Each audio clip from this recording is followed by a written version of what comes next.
Electromagnetic इंडक्शनचं lecture number 5 आणि आज आपल्याला बघायचे दोन महत्वाचे टॉपिक्स जिथून आपल्याला प्रश्न खूप सारे येतात ते म्हणजे सेल्फ इंडक्टन्स आणि म्युच्युअल इंडक्टन्स. त्याचबरोबर आपण energy stored in an inductor त्याचा कन्सेप्ट पण बघू, त्याचे प्रश्न पण बघू. त्याच्यानंतर सर इंडक्टर जर असला तर त्याच्यासाठी आपण केव्हीएल कसा लिहितो, ठीक आहे ना, LdI/dt करून केव्हीएल कसा लिहायचा, कधी प्लस कधी मायनस ते सगळं बघायचं आपल्याला. लेक्चर थोडं मोठं असू शकतं पण आपण सगळ्या गोष्टी कव्हर करणार. याच्या नंतरच्या लेक्चरमध्ये मी LR सर्किट कव्हर करेल म्हणजे आपलं इंडक्टरचं सर्किटवाला पोर्शन पण कंप्लीट होऊन जाणार आहे. आणि मग सर लास्ट लेक्चरला आपण AC जनरेटर कंप्लीट करून चॅप्टर संपवून टाकू. चला सगळ्यात पहिले सर सेल्फ इंडक्टन्स काय असतं. सेल्फ इंडक्टन्स डेफिनेशन वाचा बरं आधी तुम्ही. सेल्फ इंडक्टन्सची काय डेफिनेशन आहे. Self inductance is a property of a coil, है ना. कॉईल असेल म्हणजे आपण सोलेनॉइड बघितलं तर ते सोलेनॉइड एक कॉईल आहे किंवा एक सर्क्युलर कॉईल आहे ज्याच्यामधून करंट पास होतोय, कुठली पण कॉईल आहे. बाय विच इट अपोजेस, तर विरोध करतोय. It opposes any change in current, any change in current flowing through it by inducing EMF in itself. बघा काय म्हणतायत ते की जर एखाद्या कॉईलमध्ये करंट फ्लो होत असेल आणि जर तो करंट वेळेनुसार बदलला म्हणजे टाइमनुसार तो करंट जर चेंज होत असेल तर त्या चेंजला अपोज करेल. एक प्रॉपर्टी आहे जी चेंजला अपोज करते आणि त्या प्रॉपर्टीला काय म्हणतो सर आपण, त्या प्रॉपर्टीला आपण म्हणतो इंडक्टन्स, सेल्फ इंडक्टन्स प्रॉपर्टी. ठीक आहे. आता एक गोष्ट लक्षात ठेव की हे कसं अपोज करते सर, कसं अपोज करते तर EMF बॅक EMF इंड्यूस करू. आता सर हे काय असतं सांगतो मी तुम्हाला, अगदी सोपं आहे. सगळ्यात पहिले आपण काय करू, एक इंडक्टर काढून घेऊ. इंडक्टर म्हणजे काय सर, आता नाव दिले मी इंडक्टर पण हा आपला सोलेनॉइड कन्सिडर करू शकता तुम्ही. हा माझ्याकडे सोलेनॉइड आहे. आता आपण काय करू ना, या सोलेनॉइड मधून I करंट पास करू. ठीक आहे.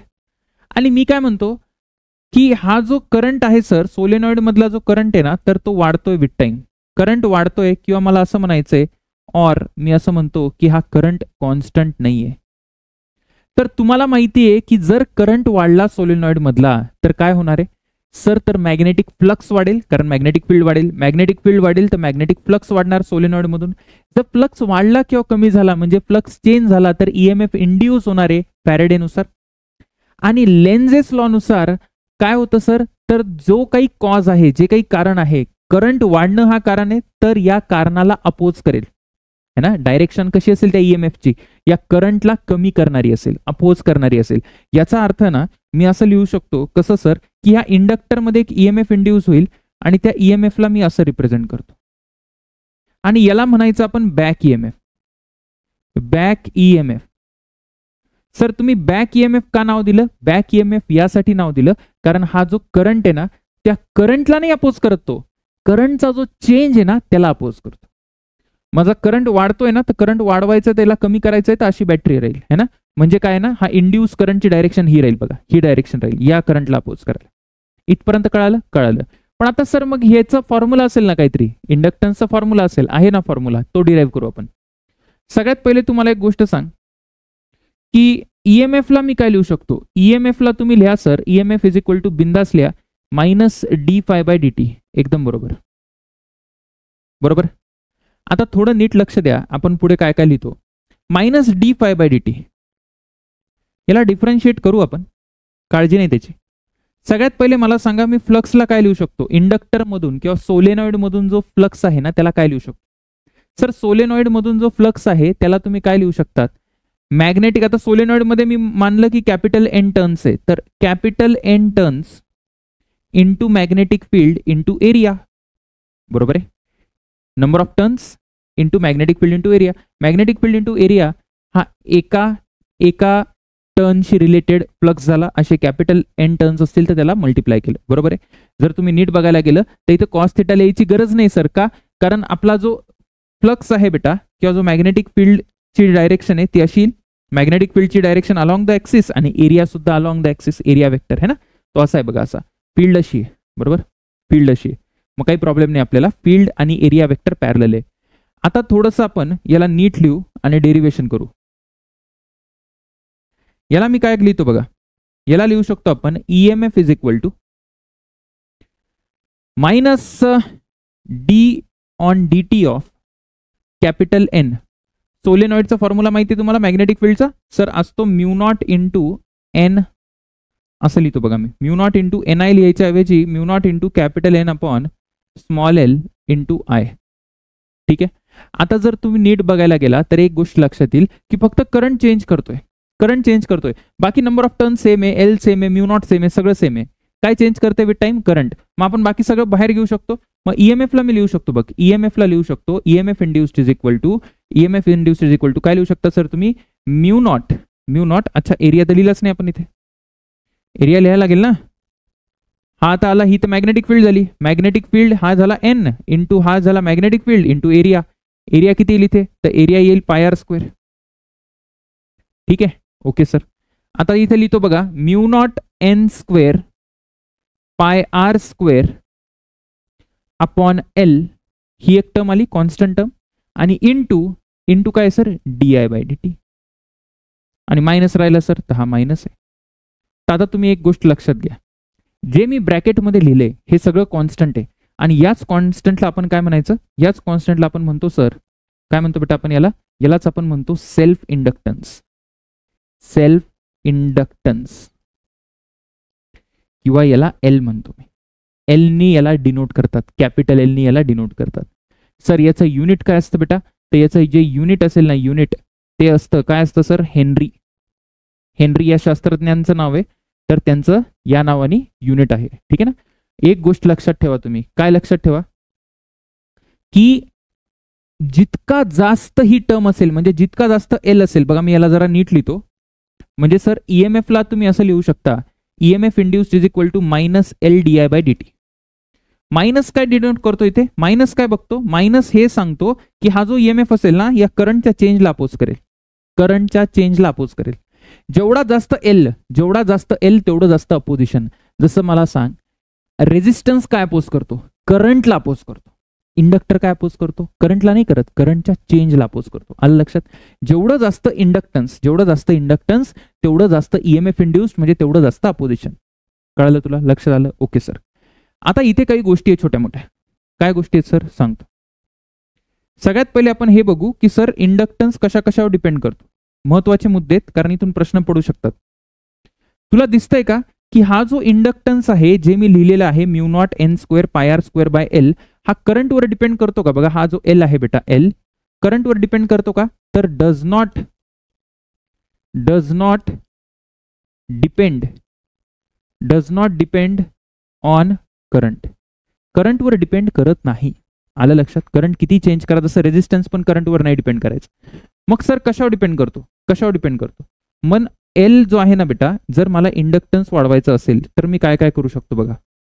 सगळ्यात पहिले तू बघ, हा जो म्यू नॉट आहे, म्यू नॉट म्हणजे काय sir? Permeability of a medium है ना, परमिएबिलिटी ऑफ अ मीडियम. तर एल जर वाढवायचं असेल तर मी म्यू वाढवू शकतो. म्यू कसं वाढवणार सर तुम्ही? तर त्याच्यामध्ये फेरोमॅग्नेटिक मटेरियल टाक, जसं सॉफ्ट आयरन रॉड वगैरे टाकला तर सेल्फ इंडक्टन्स वाढतो. म्यू वाढवू शकतो. त्याच्यानंतर मग मी कॅपिटल एन वाढवू शकतो.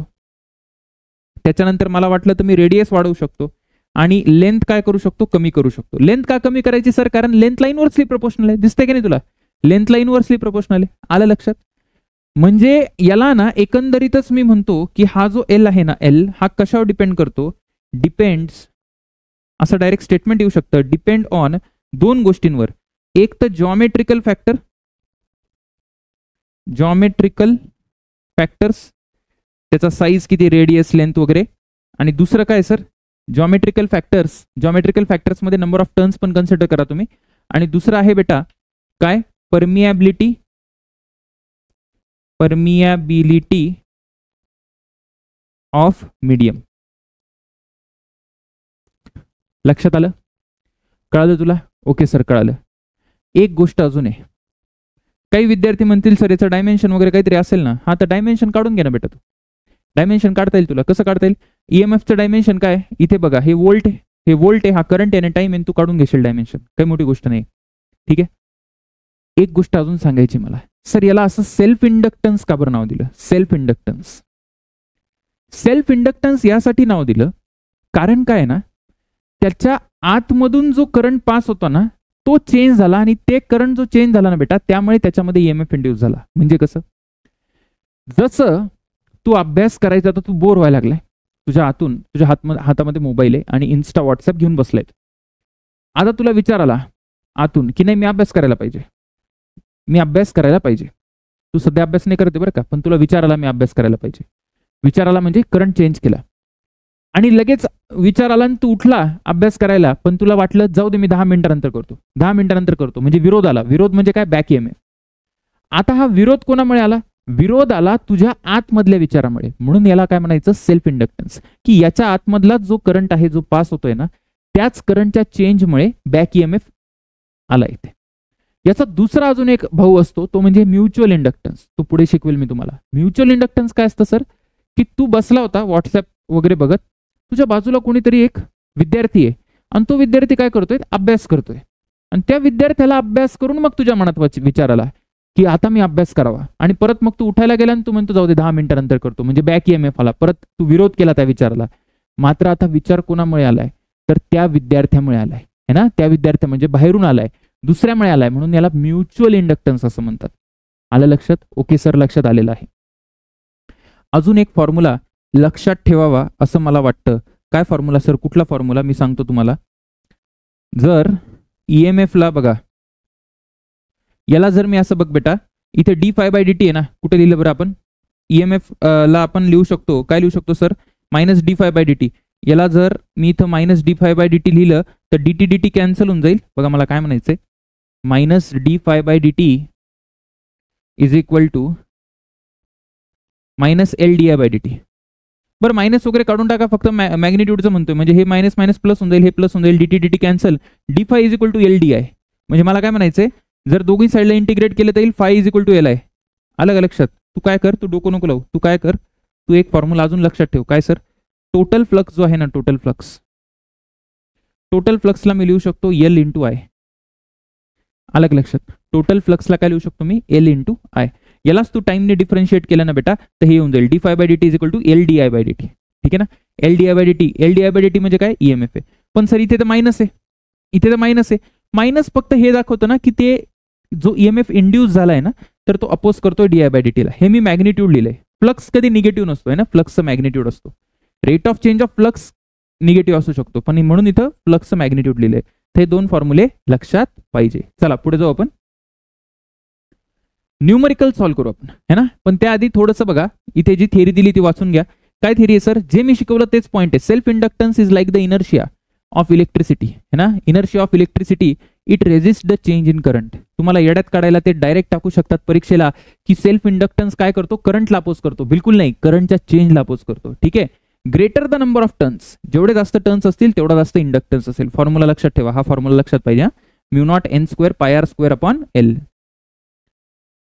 कोणासाठी काढलाय तो फॉर्म्युला, आपण सोलेनॉइड साठी काढलाय. ठीक आहे ना. Inductance depends only on geometry and core of the material, not on current. Core of the material, core म्हणजे मटेरियलची प्रॉपर्टी है ना, आणि जॉमेट्री म्हणजे त्याचा रेडियस झाला, त्याची लेंथ झाली, नंबर ऑफ टर्न्स झाले, आणि करंटवर डिपेंड करत नाही.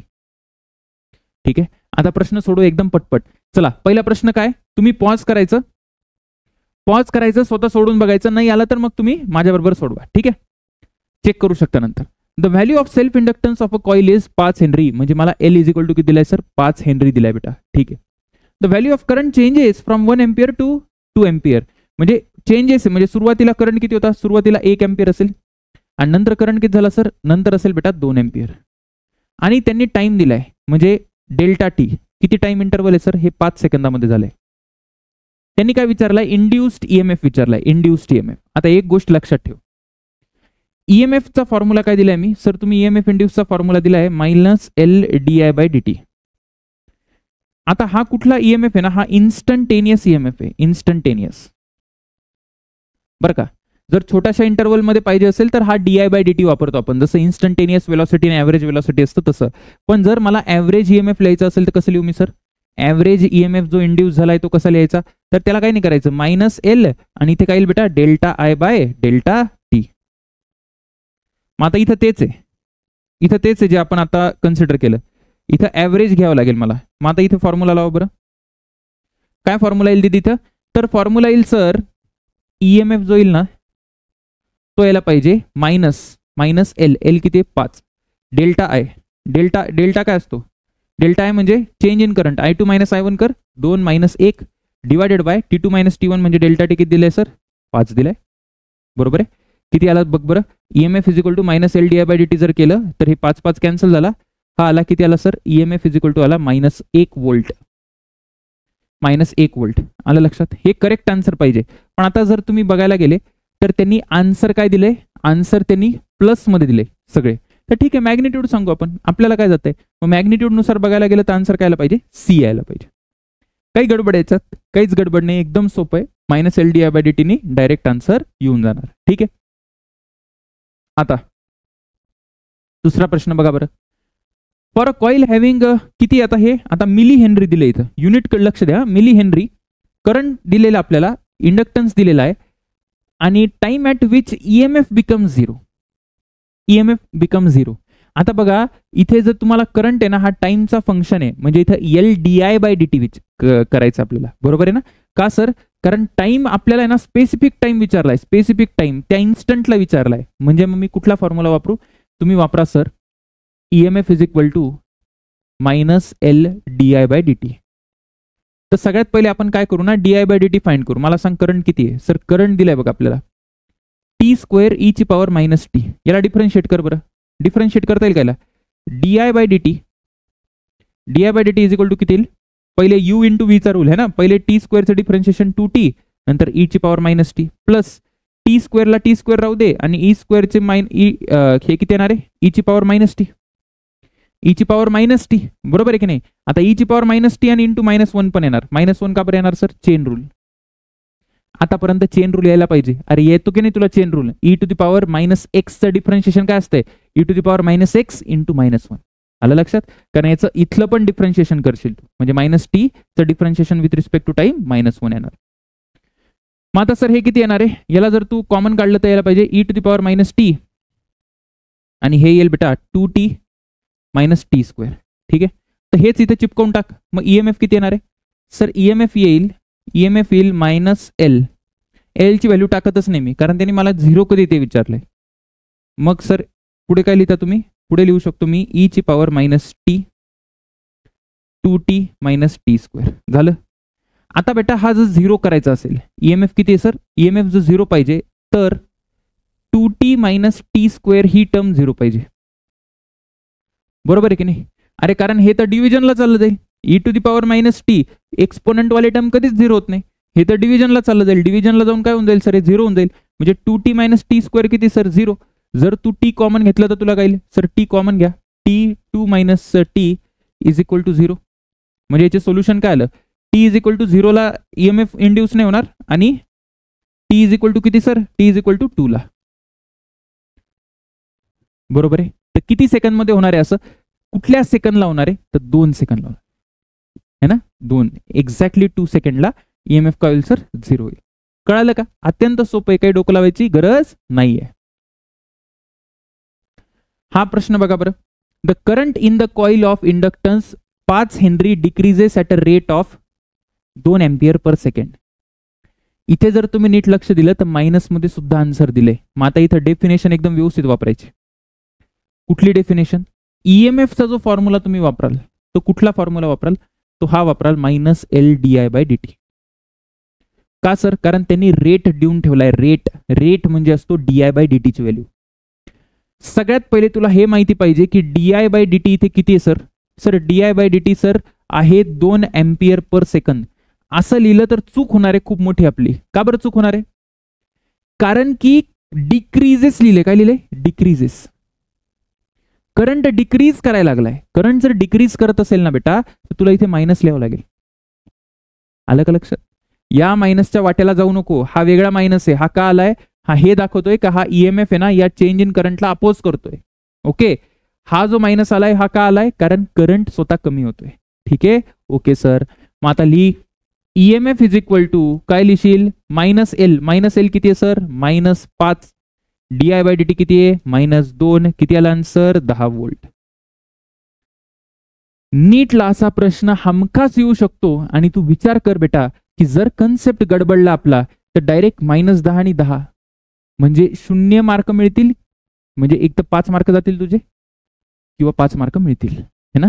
5 मार्क मिळतील म्हणजे गेले नाही तर 5 मिळणार असं म्हणतोय मी तुम्हाला.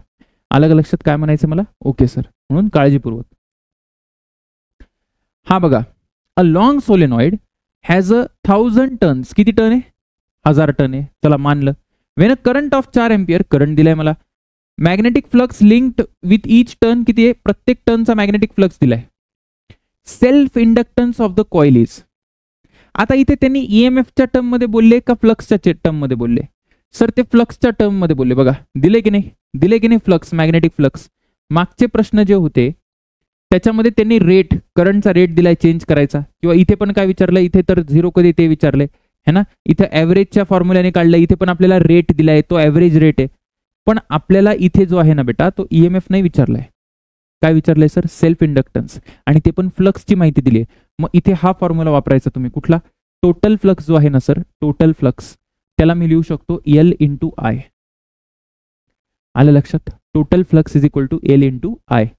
आता जर तुम्ही नीट बघायला गेलं तर टोटल फ्लक्स कसं लिहू? तर number of turns into flux through each turn.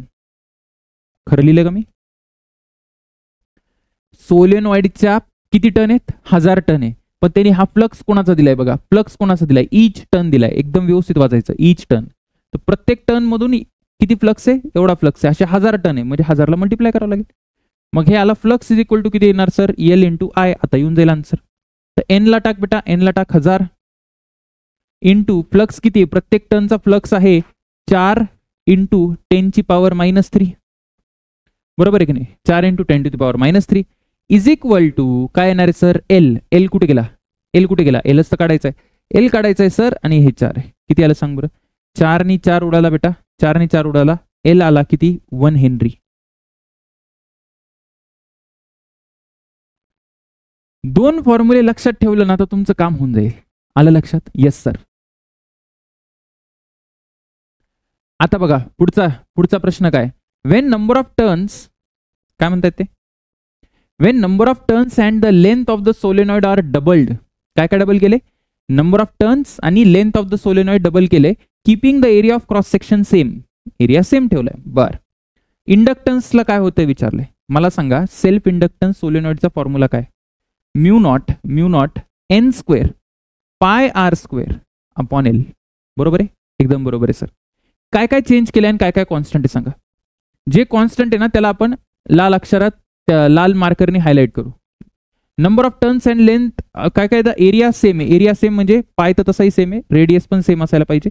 Mu naught पण सेम, एरिया सेम म्हणजे रेडियस सेम. म्हणजे काय ना, नंबर ऑफ टर्न आणि काय काय केलंय त्यांनी? Length of the solenoid. मग काही नाही करायचं बेटा. मग L जो आहे, L is directly proportional to N square आणि इनवर्सली प्रोपोर्शनल टू L, है ना. लेंथ म्हणजे L किती येणार आहे? जो नवीन वाला जो L येईल तो किती येईल? तो जुना जो काही असेल तो, आणि इंटू जर बघायला गेले तर N स्क्वेअर म्हणजे आता नंबर ऑफ टर्न्स किती केले? डबल केले. 2चा स्क्वेअर डिवायडेड बाय लेंथ किती केली? लेंथ किती आहे? लेंथ पण डबल केली. लेंथला असं 2 येणार.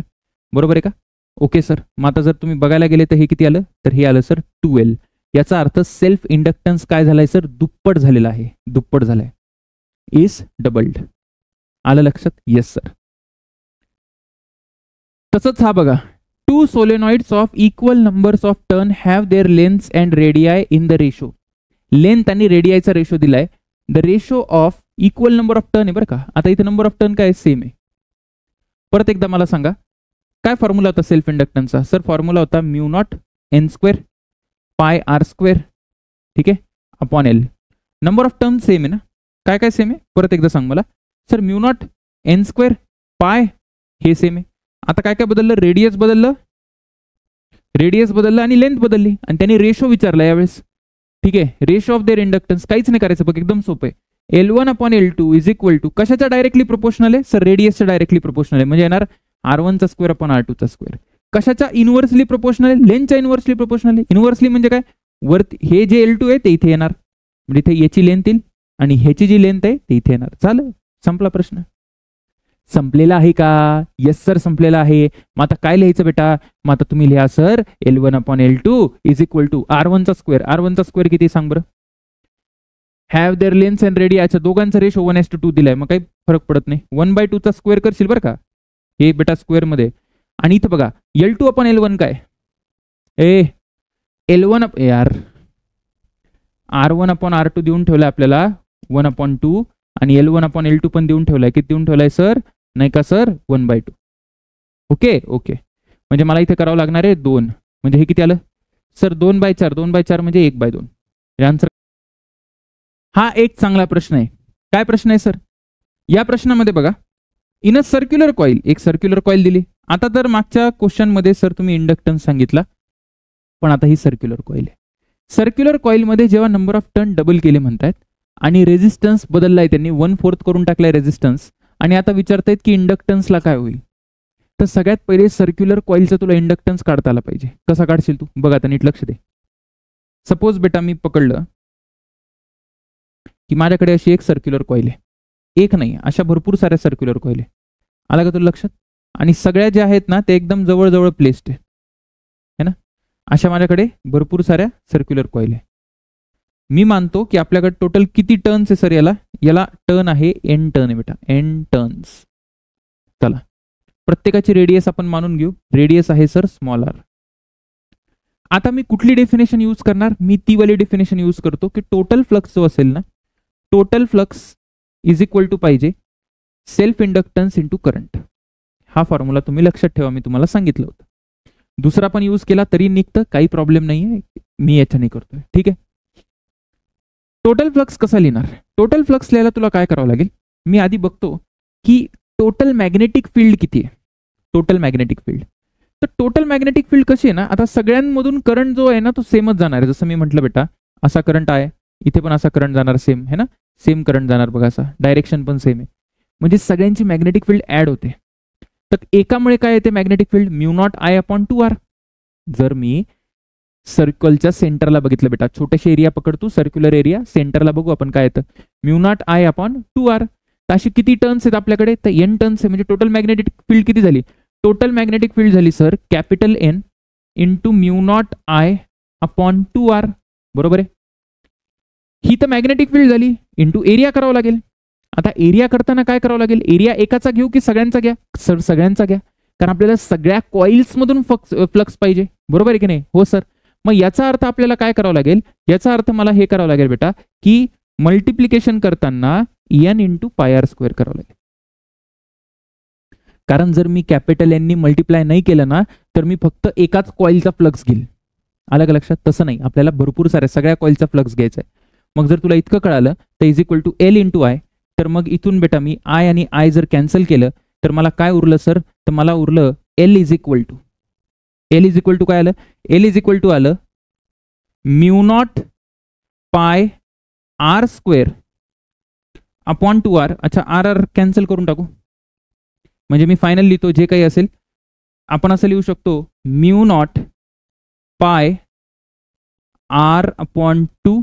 हे एवढं महत्वाचं नाहीये, पण महत्वाचं काय सर, n² महत्वाचं आहे. ते फॉर्म्युला लक्षात ठेवायची गरज नाही, फक्त मी तुम्हाला सांगितलं की कसं डिराईव्ह करायचं. ठीक आहे.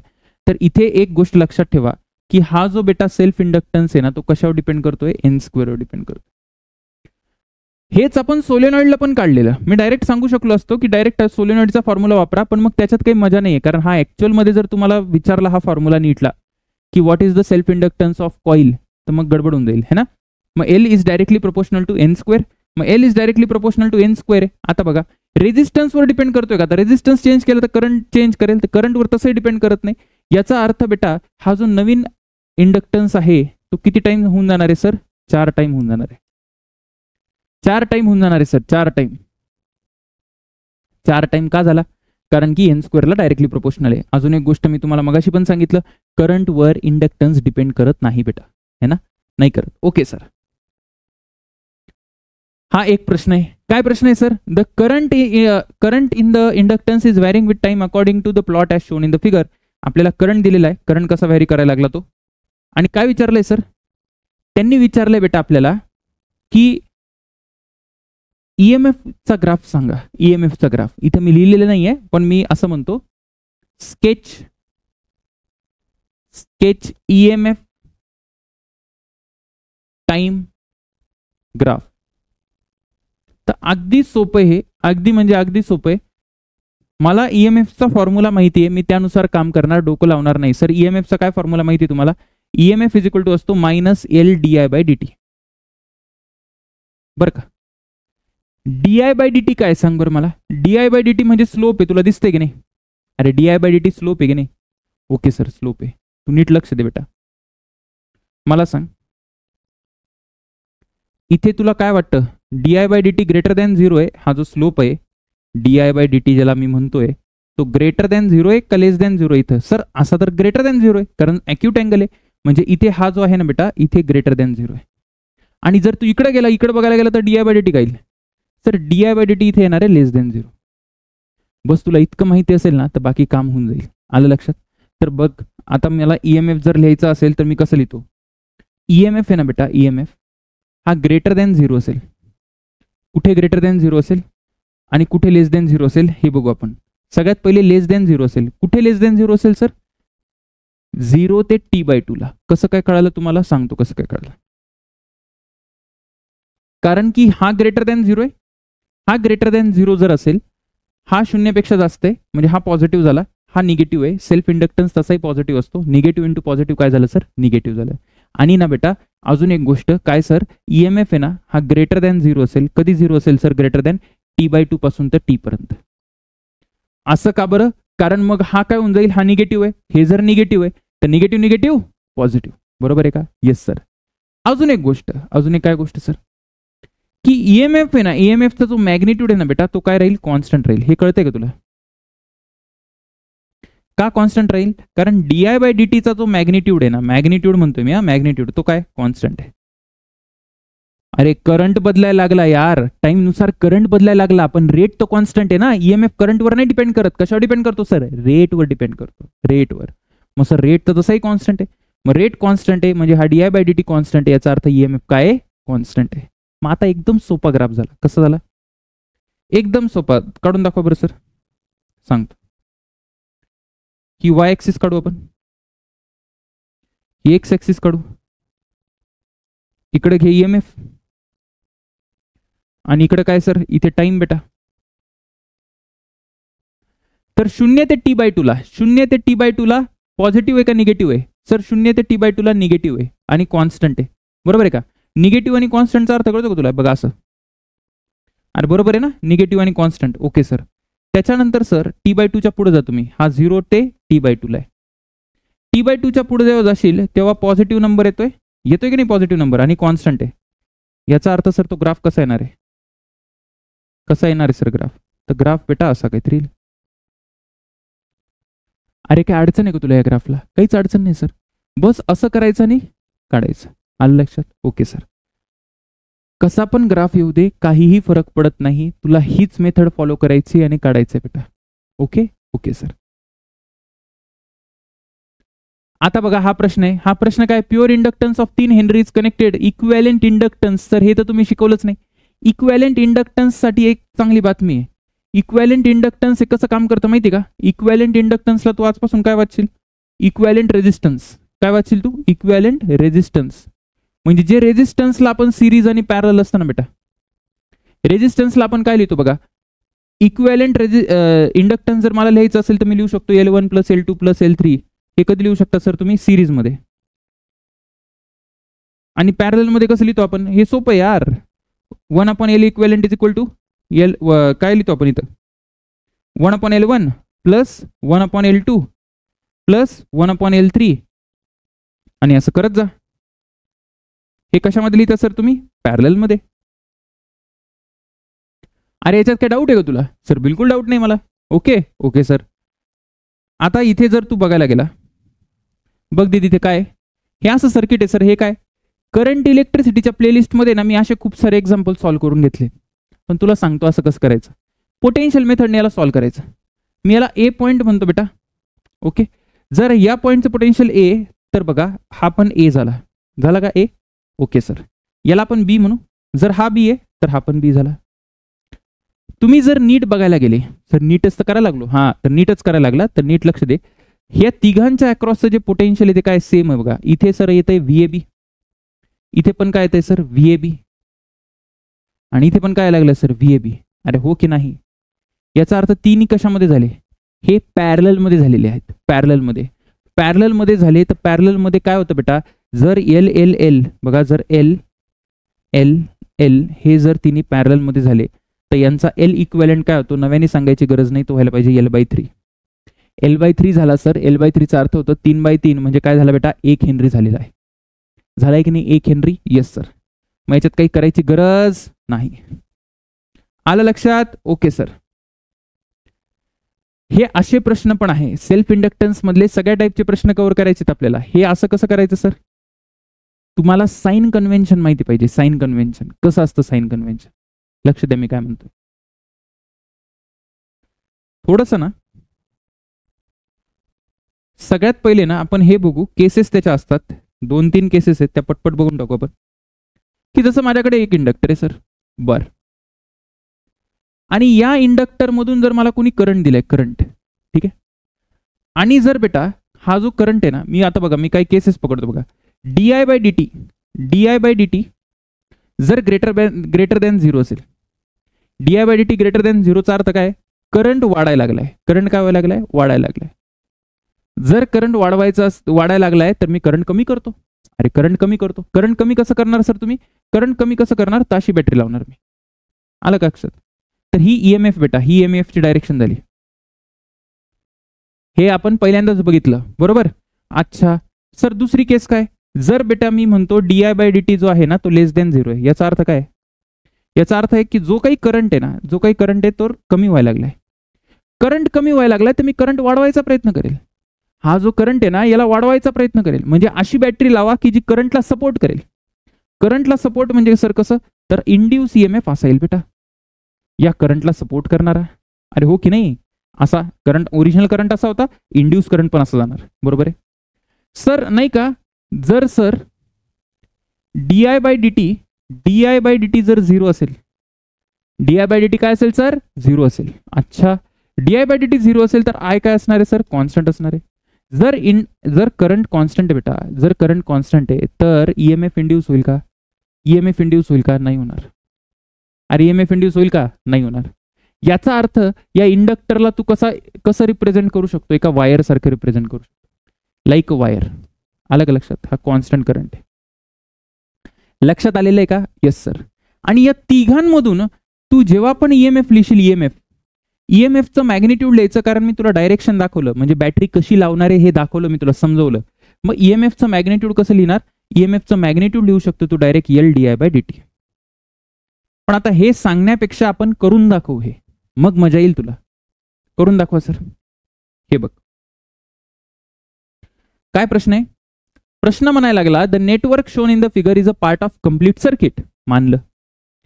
If at a certain instant current is 5 ampere. Current काय दिलं आपल्याला? 5 एम्पियर दिलाय. And is decreasing at a rate. अच्छा, करंट कसा चाललाय सर? करंट असं चाललाय. ही करंटची डायरेक्शन आहे. करंट डिक्रीज व्हायला लागलाय. करंट काय व्हायला लागला सर? डिक्रीज व्हायला लागला. ठीक आहे. At a rate of 10⁻³ ampere per second. आता इथे डोकं नको लावू की डिक्रीज व्हायला लागला, निगेटिव्ह पॉझिटिव्ह काही करायचं नाही. अशा प्रश्नांना टॅकल करताना काय करायचं बघ, नीट लक्ष दे. सगळ्यात पहिले करंट जो आहे ना, करंट डिक्रीज करतोय. करंट डिक्रीज करतोय म्हणजे मला करंट इन्क्रीज करायचा आहे. याच दिशेचा मला करंट जर इन्क्रीज करायचा असेल तर माझा जो इंडक्टन्स येईल ना बेटा, ती बॅक EMF येईल ना, तो कसा येईल सर? असा येईल. अरे हाच करंट वाढवायचा आहे मला, बरोबर आहे का? असा येईल. Yes sir. आणि याची जी व्हॅल्यू असेल, EMF हा जो असेल ना, तो किती असेल? याचा जो मॅग्निट्यूड असेल तो असेल LdI/dt. मग सर तुम्ही LdI/dt करून दाखवा. L किती आहे? 5 × 10⁻³ di/dt दिलंय तुला. किती दिलंय सर? 10⁻³ याचा अर्थ 5 व्होल्टची बॅटरी जी आहे ना ती करंट वाढवायचा प्रयत्न करेल इंडक्टरच्या स्वरूपात. Okay sir? ओके. मग आता काहीच टेन्शन घ्यायची गरज नाही बेटा. तू आता KVL लाव. तुला येतो का लावता KVL? हा सर, थोडं थोडं येतं. तर इथे VA पकडतो मी, इकडे काय पकडतो सर? VB पकडतो. नीट लक्ष द्या कसं लावायचं KVL. सगळ्यात पहिले A पासून सुरू करा. VA पासून सुरू केलं. करंटच्या दिशेने गेलो तर पोटेन्शियल कमी होतो, हे माहिती आहे तुला? Yes sir. याचा अर्थ इथे येणार बेटा मायनस किती येणार सर? I × R. मी पूर्ण लिहितो, व्हॅल्यू नंतर टाकू आपण. ही जी बॅटरी बेटा, ही जी बॅटरी हायर टू लोअर चाललोय म्हणजे पोटेन्शियल कमी व्हायला लागले. Higher to lower. मग हायर टू लोअर चालले सर, पोटेन्शियल कमी व्हायला लागलं तर -15 लिहिलं. इंडक्टर बघा लोअर टू हायर चाललोय, दिसते की तुला ईएमएफ, हा लोअर टू हायर चाललोय म्हणजे plus gain is equal to VB. आलं लक्षात.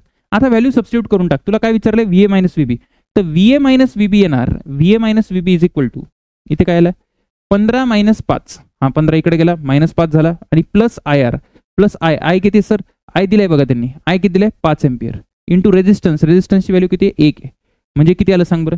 हे आलं सर 5 5 कॅन्सल झाला 15 वोल्ट आलेला आहे. आले का आन्सर 15 वोल्ट. अरे आलंय का तुमचं 15 वोल्ट, हो की नाही. येस सर आलेलं आहे. मजा आलेली आहे का, मजा आली ना सर. कळाले काय केलं, एकदम सोपं आहे बेटा, एकदम सोपं. हा डोळे बंद करून सॉल्व्ह करायचं, नीट सॉल्व्ह करा बरं का, नाही तर चुकायचं. डोळे बंद करून म्हणजे तसं नाही म्हणायचं मला. हा आता हे बघा, हे कसं येईल सर, इन अन एसी सब सर्किट ओके द रेजिस्टन्स दिलेला आपल्याला at certain instance VA minus VB देऊन ठेवलाय, बरं मानलं. आणि delta I by delta T दिलेला आहे. Find the inductance of the coil. काय विचारलंय तुला, इंडक्टन्स ऑफ द कॉईल. सगळ्यात पहिले तुला करंट दिलाय का, करंट, करंट नाही दिलाय सर, करंट कुठे दिलाय आपल्याला, करंट नाही दिलाय. मग हा चांगला प्रश्न झाला, कारण करंटची व्हॅल्यू दिली आहे पण डायरेक्शन तर दिलेली नाहीये. पण बेटा व्हीए मायनस व्हीबी आहे तर current higher potential to lower potential आहे, म्हणजे करंटची डायरेक्शन ही आहे.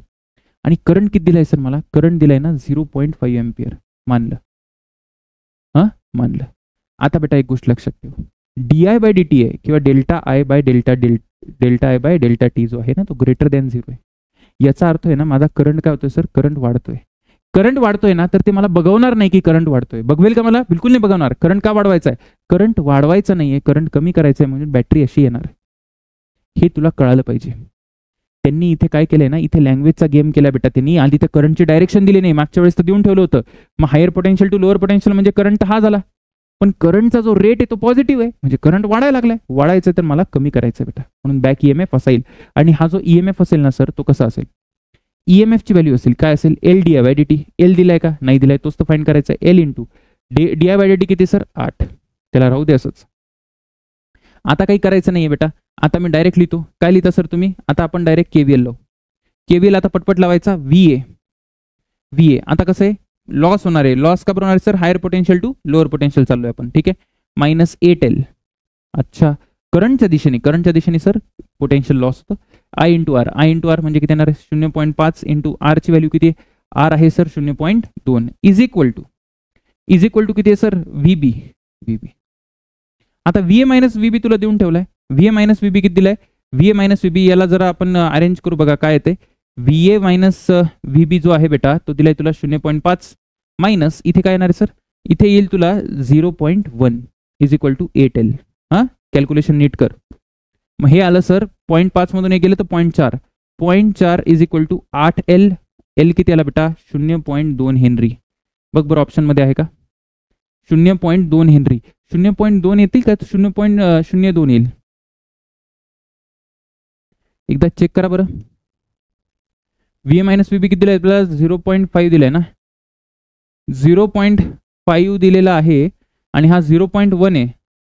0.1 आहे 0.4. अच्छा 0.4 डिवायडेड बाय 8 येते. अर काय येड्यासारखं यार. एल इज इक्वल टू यायला पाहिजे बेटा 0.0. ठीक आहे ना. मी त्याला डोक्यात काय केलं, डोक्यात त्याला 2 ने डिवाइड केलं है ना, असं होतं बघ. झालं ओके सर. हा प्रश्न करा बरं. हा प्रश्न आता तुम्ही करून बघा. चला पटकन. इफ काय म्हणते बघा प्रश्न काय म्हणतोय, if VA minus VB find VA minus VB if current is decreasing at a rate of. Current काय सांगितले त्यांनी डिक्रीज करतोय, तर मी काहीच बघणार नाही. मी डिक्रीजिंग म्हणलंय ना, तर मला इन्क्रीज करायचं आहे. इन्क्रीज कसं करतो मी, असं करतो. इन्क्रीज असं करतो आणि ईएमएफ आता बेटा कसं लिहितो. आता इथे मायनस लावू नको रे, इथे मॅग्निट्यूड लिहायचं ईएमएफचं. अलग लक्षात. डायरेक्शन मी दाखवून दिली कशी येते डायरेक्शन. करंट वाढवायचं आहे मला. मग इथे कसं येईल sir, L D I by D T, L into D I by D T. D I by D T किती सर 0.4. किती आलं हे सर, हे आलं 2.4. 2 पॉईंट किती आलं 4 आलं है ना. आणि आता काय सांगितलं त्यांनी व्हीए मायनस व्हीबी. आणि सर इथं काही दिलंच नाही. ही बॅटरी घे बेटा, तू काय घे, तू 10 वोल्ट घ्यायला. मग आता काही नाही करायचं, याला बिंदास लिहून टाकू आपण. व्हीए मायनस व्हीबी करू आपण. व्हीए असं चाललंय, पोटेन्शियल गेन होणार आहे लोअर टू हायर, म्हणजे किती येणार आहे सर प्लस 2.4. ठीक आहे. परत प्लस येणार आहे 10 पॉईंट किती येणार आहे सर 10 येईल. ठीक आहे. प्लस का मायनस? मायनस सर, कारण करंटच्या दिशेने चाललोय. मायनस किती येणार आहे? 20 गुणिले किती येतं हे करंट दिलाय त्यांनी, काय रेजिस्टन्स दिलाय 20 × 4 आणि इज इक्वल टू किती येईल? व्हीबी येईल. आता जर तुम्ही नीट बघायला गेलं तर VA मायनस VB काय यायला पाहिजे? तर VA minus VB is equal to यायला पाहिजे सर हे 80 आलं. 80 मायनस 10 मायनस 2.4 म्हणजे हे किती आलं सर? 80 मधून 10 गेले 70, 70 मधून 2 गेले किती होतं? 68, 68 म्हणजे 67.6, 67.6 वोल्ट. तर असे प्रश्न करता येतील का तुला? अरे असे प्रश्न करता येतील की नाही? येस सर, मला असे प्रश्न करता येतील, काहीच डाऊट नाही. अरे काही डाऊट असायला पाहिजे का? तर नसायला पाहिजे सर. अगदी सोपं आहे, अगदी फॉर्म्युला बेस्ड आहे. ज्याचं करंट इलेक्ट्रिसिटी पक्क आहे ना त्याला बिलकुल त्रास होणार नाही. तर बिलकुल म्हणजे बिलकुल नाही. Energy stored in a inductor. Energy stored in a inductor काय असतं सर? अत्यंत सोपं आहे बेटा, अत्यंत म्हणजे अत्यंत सोपं आहे. काय असतं मला सांगा? तुला कॅपॅसिटर मधली एनर्जी आठवते का? तुला कॅपॅसिटर मधली एनर्जी आठवते का? जर मी इथं प्लस घेतलं याला आणि याला जर मायनस म्हटलं तर मला सांग याच्यामधली एनर्जी स्टोर्ड किती असते? ती असते सर ½ CV². आठवतंय तुला? Charge capacitor. Yes sir. आता जर तू बघायला गेला बेटा, काय ही एनर्जी कुठे असते सांगा बरं? Stored in form of electric field. हे आठवतं का तुला? कॅपॅसिटर मधली जी एनर्जी असते ती इलेक्ट्रिक फील्डच्या फॉर्म मध्ये स्टोर होते सर. आणि इलेक्ट्रिक फील्ड कशी इथे? तर इलेक्ट्रिक फील्ड अशी आहे. हे आठवत असावं है ना, उपकार होतील. याच पद्धतीने इंडक्टरच्या आतमध्ये पण एनर्जी स्टोर्ड असते. आलं लक्षात? आणि कशी असते सर? इंडक्टर म्हणजे काय? आपला सोलेनॉइड रे.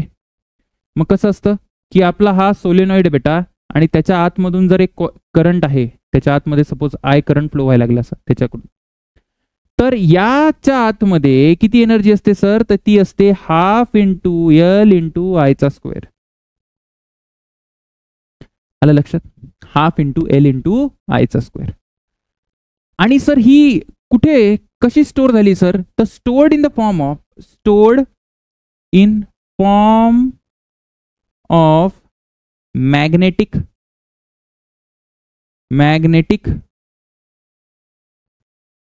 फील्ड. मॅग्नेटिक फील्डच्या फॉर्म मध्ये स्टोर्ड आहे. आलं का लक्षात? Yes sir. आणि बेटा हे पण विचारतात की ही कुठे स्टोर्ड आहे? तर या जो स्पेस आहे ना या व्हॉल्यूम मध्ये स्टोर्ड आहे. आलं का लक्षात तुला? है ना? Stored in the form of magnetic field inside volume of solenoid.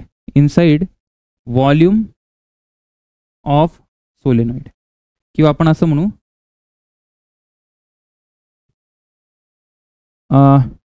In space within solenoid. सोलेनॉइडच्या आतमध्ये जी काही स्पेस आहे ना बेटा, जो काही व्हॉल्यूम आहे ना त्याच्या आतमध्ये ही मॅग्नेटिक एनर्जी स्टोर्ड आहे. आता एवढंच नाही, अजून पण काही गोष्टी सांगायच्या. काय सांगायच्या? की तुम्हाला जर थोडंसं आपण डोकं लावलं तर काय करायचंय, तर या एनर्जीला मी लिहू शकतो ½ L. एलचा फॉर्म्युला सांगा. सेल्फ इंडक्टन्सचा फॉर्म्युला सोलेनॉइडसाठी काय होता sir? μ0n². Okay, πr² upon L. ठीक आहे, आणि × I². थोडंसं इथे एक जुगाड करू आपण. काय जुगाड करायचं सांगतो तुम्हाला. E इज इक्वल टू काय येणार आहे sir? ½ × μ0 n² I² upon L आणि इथे येणार आहे πr². हे असंच आहे. आता मी काय करतो बघा, इथे मी L ने मल्टिप्लाय केलं आणि खाली L ने डिवाइड केलं, मग इथे स्क्वेअर आला. असं का केलं सांगेन मी तुम्हाला लवकरच. ठीक आहे. त्याच पद्धतीने इथं मी μ0 ने मल्टिप्लाय केलं म्हणजे इथं μ0 वरती स्क्वेअर आला आणि खाली μ0 ने काय केलं सर? डिवाइड केलं. इथपर्यंत कळालं सर? काहीच केलं नाही. मला सांगा हे काय? हे काय सर? हा तर व्हॉल्यूम आहे. अरे हा सोलेनॉइडचा व्हॉल्यूम झाला की नाही? याचं जर मी लेंथ L पकडली बेटा, लेंथ काय पकडली सर तुम्ही? सोलेनॉइडची L पकडली आणि याची रेडियस जर आपण R पकडली तर हा सिलेंड्रिकल रिजन झाला की नाही? सिलेंडर झाला सर. असा सिलेंडर आहे तो, है ना? त्याचा व्हॉल्यूम किती आहे? त्याचा व्हॉल्यूम आहे πr²L. अच्छा, आणि हे काय बघा, जर तुम्ही नीट बघायला गेलं तर μ0, थोडंसं मी असं काढतो बघा, या व्हॉल्यूमला मी असं लिहितो एनर्जी अपॉन व्हॉल्यूम. हा व्हॉल्यूम आहे ना, इथे डिवाइड केला. Energy upon volume is equal to ½ आणि हा म्यू नॉट असा खाली लिहितो, हा वाला जो म्यू नॉट आहे तो खाली लिहितो, आणि इथे येणार आहे बी स्क्वेअर. काय येणार सर इथं बी स्क्वेअर. सर बी स्क्वेअर कुठून आला बघा, म्यू नॉट हा एन अपॉन एल दिसतोय का तुम्हाला, एन अपॉन एल म्हणजे काय छोटा एन आहे, number of turns per unit L. Mu नॉटचा स्क्वेअर इंटू छोट्या एनचा स्क्वेअर इंटू आयचा स्क्वेअर. हे काय बेटा, हे काय आहे म्यू नॉटचा स्क्वेअर इंटू एनचा स्क्वेअर इंटू आयचा स्क्वेअर. हे काय रे बेटा, हे तर मॅग्नेटिक फील्ड आहे सोलेनॉइडच्या आतमधली. मला बी स्क्वेअर लिहू शकतो की नाही, मी लिहू शकता सर, लिहू शकता. म्हणजे मला हे दाखवायचं होतं तुला की ही जी आहे ना याला आपण म्हणतो energy density. Energy density, magnetic energy density आहे ही, आणि त्याचा फॉर्म्युला काय असतो सर, त्याचा फॉर्म्युला असतो, हा फॉर्म्युला आहे त्याचा बी स्क्वेअर अपॉन 2 म्यू नॉट. जर मध्ये लोखंड वगैरे टाकलं, सॉफ्ट आयर्न टाकलं तर फॉर्म्युला बदलेल, फक्त म्यू नॉटच्या ऐवजी काय म्यू येईल, परमिएबिलिटी बदलून जाईल. आलं का लक्षात. हा असाच फॉर्म्युला आहे बघा, तुम्हाला आठवत असेल तर कॅपॅसिटरच्या केसमध्ये काय फॉर्म्युला होता बघा, ही काय मॅग्नेटिक एनर्जी डेन्सिटी आहे, हा मॅग्नेटिक एनर्जी डेन्सिटीचा फॉर्म्युला आहे. इलेक्ट्रिकल एनर्जी डेन्सिटीचा फॉर्म्युला आठवतो का, इलेक्ट्रिकल एनर्जी डेन्सिटी, काय फॉर्म्युला इलेक्ट्रिकल एनर्जी डेन्सिटीचा सर, तो फॉर्म्युला असतो half into epsilon naught into E square. अरे हो की नाही, यस सर. याच्या आतमध्ये कॅपॅसिटरला जर या एनर्जीला बेटा मी व्हॉल्यूमने डिवाइड केलं, हा तो व्होल्टेज आहे पण व्हॉल्यूमने डिवाइड केलं तर half epsilon naught E square येतं. तसंच इथे काय आहे sir, B naught square B square upon 2 mu naught. Okay sir. इथे डायरेक्ट तुम्हाला कधी कधी प्रश्न विचारतील नीटला, काय विचारतील की बी स्क्वेअर अपॉन 2 म्यू नॉटचे डायमेन्शन काय, काढत बसायचे नाही, ती एनर्जी डेन्सिटी बेटा, एनर्जी अपॉन व्हॉल्यूमचे डायमेन्शन आहे. तुला विचारतील हाफ एल आय स्क्वेअरचे डायमेन्शन काय, तर ती स्वतः एनर्जी आहे. अरे हो की नाही. इथून पण तुम्ही इंडक्टन्सचा डायमेन्शन काढू शकता, ही एनर्जी आहे आणि हा करंट आहे. अरे काढू शकता की नाही, हो सर. ओके. प्रश्न बघा बरं, प्रश्न काय म्हणतोय, प्रश्न म्हणायला लागला की the magnetic energy stored in a long solenoid of area of cross section A in a small region of length L is. Magnetic energy stored in a long solenoid. ठीक आहे. त्यांनी काय काय सांगितलंय, स्मॉल रिजनचा लेंथ किती L आहे आणि एरिया ऑफ क्रॉस सेक्शन किती ए. याचा अर्थ बेटा व्हॉल्यूम किती आला, व्हॉल्यूम काढता येईल की नाही तुला, व्हॉल्यूम आला सर एरिया इंटू लेंथ, संपलं. काहीच करायची गरज नाही. मला एनर्जी डेन्सिटी माहिती नाही, एनर्जी अपॉन व्हॉल्यूम किती असतं सर, एनर्जी अपॉन व्हॉल्यूम आता सांगितलं तुला बी स्क्वेअर अपॉन 2 म्यू नॉट. विषय संपला. मला एनर्जी पाहिजे बेटा, एनर्जीला काय करू शकता सर तुम्ही, एनर्जी पाहिजे असेल तर व्हॉल्यूमने मल्टिप्लाय कर, म्हणजे area into length into B square upon 2 mu not. कुठलं आन्सर आलं, कुठलं आन्सर आलं सर, हे आन्सर आलं नाही, खाली 2 म्यू नॉट आहे, मी 2 म्यू नॉटचा स्क्वेअर नाही. हा थोडं नीट लक्ष द्या, काहीच प्रॉब्लेम नाही. नीट 2018 काय म्हणतो, नीट 2018 the magnetic potential energy stored, ती पोटेन्शियल एनर्जी बरं का, ती पोटेन्शियल एनर्जी आहे. कॅपॅसिटर मधली जी एनर्जी असते ती कुठली असते, इलेक्ट्रिकल पोटेन्शियल एनर्जी असते, ही मॅग्नेटिक पोटेन्शियल एनर्जी. आलं लक्षात. Stored in a certain inductor is 25 millijoule, 25 millijoule energy stored आहे. ठीक आहे. When current in the inductor, current दिलेला आहे, the inductor is of inductance, म्हणजे मला विचारलेला आहे इंडक्टन्सची व्हॅल्यू, मग ती कशी काढता येईल, मग डायरेक्ट फॉर्म्युला वापर, ई इज इक्वल टू याला पाहिजे हाफ एल आयचा स्क्वेअर. ई कशात दिले सर, 25 मिलीजूल मध्ये दिले, तर 25 into 10⁻⁻6 is equal to half into L, मला माहिती नाही. करंट माहिती आहे का तुला, करंट किती आहे सर 60 मिली एम्पियर, म्हणजे 60 इंटू 60 मिली म्हणजे किती येणार आहे 10⁻⁻6 स्क्वेअर केल्यावर येईल का, हो सर. आता जर तू नीट बघायला गेला बेटा, अच्छा इथे काय केलं, इथे आपण हे जे आहे हे मिलीजूल आहे ना, हे मिलीजूल आहे, म्हणजे इथे येणार आहे -3, तर हे कॅन्सल झालं आणि इकडे हे कॅन्सल झालं, याला -3. जर तुम्ही नीट बघायला गेले तर हे काय येणार आहे, तर हे 25 दुने 50 म्हणजे असेल बघा 50 इंटू 10⁻³ डिवायडेड बाय 3600. ठीक आहे सर. आणि हे याला एल, मग आता हे 0 कापा, 1 2 आणि 3 आणि हे कॅन्सल झालं, म्हणजे एल किती यायला पाहिजे, एल यायला पाहिजे 50 डिवायडेड बाय 3.6. आता 50 डिवायडेड बाय 3.6चं एक्झॅक्ट कॅल्क्युलेशन करायची गरज नाही आहे, कारण इथे ऑप्शन्स दिलेले आहेत तुम्हाला. ऑप्शन्स बघा कसे दिलेले आहेत त्यांनी, कुठे जेव्हा पण असे ऑप्शन्स सारखे असतील तेव्हा तुम्ही व्यवस्थित बघा, फक्त डेसिमलचं काम करायचं आपल्याला, एक्झॅक्ट कॅल्क्युलेशन करायची गरज नाही. जर तुम्ही बघायला गेले तर 0.138 नाही, हे नाही येणार, येईल की नाही, yes sir. Okay sir. Mutual inductance पण सेम कन्सेप्ट आहे सेल्फ इंडक्टन्स सारखा, मात्र फक्त एकच फरक आहे की सेल्फ इंडक्टन्स मध्ये काय होतं ना, की त्याच कॉईल मधून जर करंट चेंज झाला तर ईएमएफ इंड्यूस होतो, पण मात्र म्युच्युअल इंडक्टन्स मध्ये बाहेरच्या कॉईल म्हणून जो करंट चेंज होतो ना त्याच्यामुळे ईएमएफ इंड्यूस होतो. जसं मी तुम्हाला सांगितलं होतं की दुसऱ्या विद्यार्थ्याला अभ्यास करताना बघून तुला विचाराला अभ्यास करायचा आणि मग तू विरोध केला म्हणजे ईएमएफ इंड्यूस झाला तुझ्यामध्ये. आलं लक्षात? हा काय म्युच्युअल इंडक्टन्स. ओके सर, बघा डेफिनेशन वाचा. Mutual inductance is a property of two coils. अच्छा, दोन कॉइलची प्रॉपर्टी आहे, कारण कोणीतरी अजून एक लागणार आहे, त्यासाठी विद्यार्थी लागणार आहे, कोणीतरी अभ्यास करणारा. By which a change in current in one coil induces an EMF.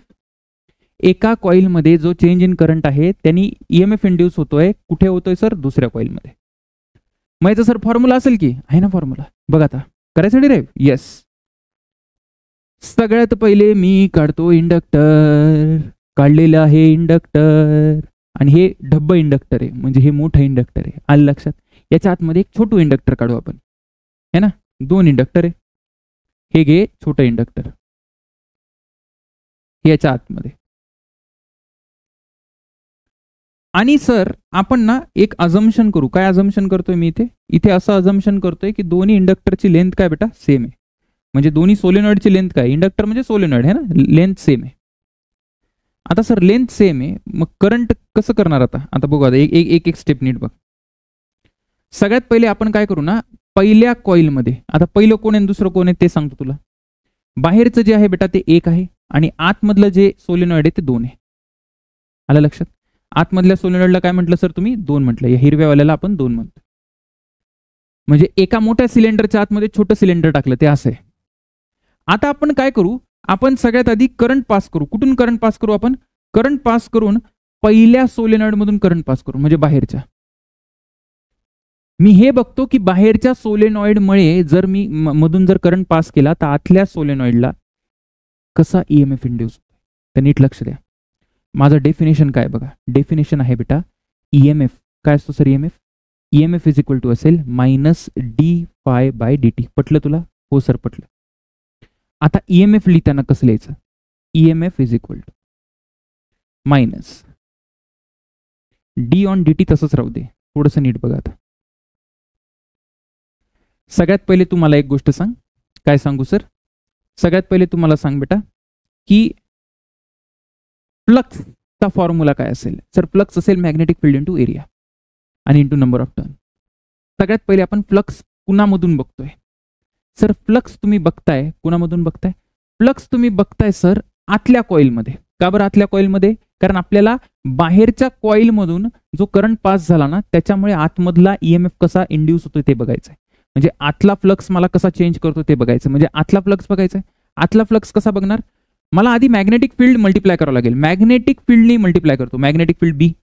कुणाची मॅग्नेटिक फील्ड? बाहेरच्याची. बाहेरच्याची मॅग्नेटिक फील्ड अशी असेल ना, अशी काहीतरी जी काही डायरेक्शन असेल ती मॅग्नेटिक फील्ड बाहेरच्याची, बरं का? कारण याची स्वतःची नाही आहे, या स्वतःची नाही आहे. ठीक आहे, आतमधल्याची स्वतःची मॅग्नेटिक फील्ड नाही आहे. अच्छा, इंटू एरिया. कोणाचा एरिया सर? आतमधल्याचा area.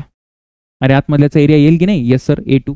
Into number of turns. Number of टर्न्सनी पण मल्टिप्लाय करावं लागेल. हा तर एका टर्नचा फ्लक्स झाला. टोटल नंबर ऑफ टर्न्स किती सर? Capital N2. अरे आलं की नाही? Yes sir. आता जर तू याला नीट बघायला गेला तर काय येईल? EMF is equal to minus D on D T of. थोडंसं आपण नीट बघू बेटा. काय बघू सर? B1 मॅग्नेटिक फील्डला काय लिहू शकतो सर? तुम्ही लिहा मॅग्नेटिक फील्डला mu naught into N1 upon L. बरोबर आहे का? अरे म्यू नॉट इंटू NI येते ना, mu naught into N1 upon L, कारण बाहेर त्याची बघतोय आपण. आणि इंटू करंट. करंट कोणामधला सर? करंट बाहेरच्या मधला की आतमधला? बाहेरच्या मधल्या करंटमुळे बघायचं आपल्याला. हे झालं magnetic field. Into area. Into area किती सर? पाय R2 स्क्वेअर. पाय R2 स्क्वेअर इंटू N2 झालं. आता जर तुम्ही बघायला गेलं तर फक्त करंट चेंज व्हायला लागलाय. फक्त करंट चेंज होतोय, बाकी काही चेंज होतंय का? बाकी काही चेंज होत नाही. मग आता मला फॉर्म्युला आलेला आहे ईएमएफ इज इक्वल टू येईल सर. बाकी सगळं तू बाहेर काढ बेटा. तर इथे येणार आहे म्यू नॉट N1 N2 पाय R2 स्क्वेअर अपॉन L. ठीक आहे, आणि इथे काय येणार आहे सर? मायनस येणार आहे. आणि इथे येईल DI1 अपॉन DT. हे झालं बेटा काय? हे झालं सर ईएमएफ इंड्यूसचा फॉर्म्युला. आणि सर मग म्युच्युअल इंडक्टन्स काय? तर ही गोष्ट आहे बेटा म्युच्युअल इंडक्टन्स. हा म्युच्युअल इंडक्टन्सचा फॉर्म्युला आहे. This is the formula for mutual inductance. Mutual inductance कोणामुळे आला इंडक्टन्स? कोणामध्ये आला आणि कोणामुळे आला? तर कोणामध्ये आला सर? हा आलेला आहे 2 नंबरच्या कॉइलला किंवा 2 नंबरच्या सोलेनॉइडला, आतल्या सोलेनॉइडला. कोणामुळे आला बेटा? पहिल्यामुळे आला. हा झाला M21. काळजी करू नको तू, या M21 हा जो बाहेरच्यामुळे आतमध्ये आलाय ना, तोच आतमधल्याच्यामुळे पण बाहेरच्यामुळे आलाय. म्हणजे सर आता सांगतो तुला, नीट लक्ष दे आता मी काय म्हणतोय. जर आता मी काय केलं, आता इफ, नीट लक्ष दे, if current is passed through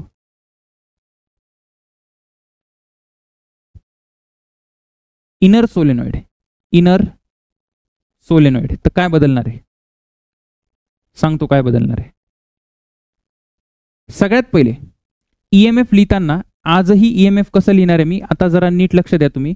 -d/dt लिहावं लागेल फ्लक्स. आता करंट कुठून पास करतोय सांग बरं मला तू? करंट आतून पास करतोय, ठीक आहे. म्हणजे आता मला मॅग्नेटिक फील्ड कोणाची लिहायची? आतमधल्याची मॅग्नेटिक फील्ड लिहायची. अच्छा, एरिया कोणाचा लिहायचा आहे? एरिया कोणाचा लिहायचा आहे हे महत्वाचं आहे. एरिया कोणाचा लिहायचा आहे? सर एरिया तर तुम्ही बाहेरच्याचा लिहाल, कारण तुम्ही फ्लक्स आता बाहेर बघायला लागले. आपल्याला बाहेर बघायचं नाही, rate of change of flux किंवा ईएमएफ आपल्याला बाहेर बघायचं आहे. पण बाहेरच्याचा एरिया नाही घ्यायचा. का नाही घ्यायचा सर? कारण बाहेरच्याचा एरिया किती पण मोठा असू दे, पण मॅग्नेटिक फील्ड फक्त कुठे? फक्त आतमध्ये मॅग्नेटिक फील्ड आहे. फक्त कुठे सर? आतमध्ये मॅग्नेटिक फील्ड आहे. बघ मला एक सांग, हे सोलेनॉइड आहे, हे आतलं सोलेनॉइड, एक बाहेरचं सोलेनॉइड आहे. आता बेटा मॅग्नेटिक फील्ड याच्यामुळे काढली तू, याच्यामुळे मॅग्नेटिक फील्ड येईल ती असेल, बरोबर. आणि एवढ्याच रिजन मध्ये येईल. सोलेनॉइडच्या बाहेर मॅग्नेटिक फील्ड 0 असते. आता मी किती बाहेरचं मोठं सोलेनॉइड काढलं तर बाहेरच्याचा एरिया इंटू ही मॅग्नेटिक फील्ड तर नाही मल्टिप्लाय करू शकत ना, कारण मध्ये मॅग्नेटिक फील्ड 0 आहे. म्हणून मी काय करावं लागेल, मला याच्याच एरियानी या मॅग्नेटिक फील्डला मल्टिप्लाय करावं लागेल, कारण बाहेर मॅग्नेटिक फील्ड किती आहे सर? 0 आहे. याचा अर्थ इथे लिहिताना तुला काही पाठ करायची गरज नाही, फक्त डेरिवेशनसाठी सांगतोय मी. मॅग्नेटिक फील्ड आतमधल्याची, एरिया सुद्धा आतमधल्याचा. आणि सर नंबर ऑफ टर्न तू घेऊ शकतो बाहेरचे. अरे नंबर ऑफ टर्न बाहेरचे घेऊ शकतो, बरोबर आहे ना. मला बाहेर बघायचं आहे तर ठीक आहे सर. मग आता जर तुला इतकं आलं तर तू याला असं कसं लिहू शकते? याला लिहा तुम्ही ईएमएफ इज इक्वल टू थोडंसं नीट लिहिलं तर मॅग्नेटिक फील्ड काय सर? मॅग्नेटिक फील्ड येणार आहे -d/dt ऑफ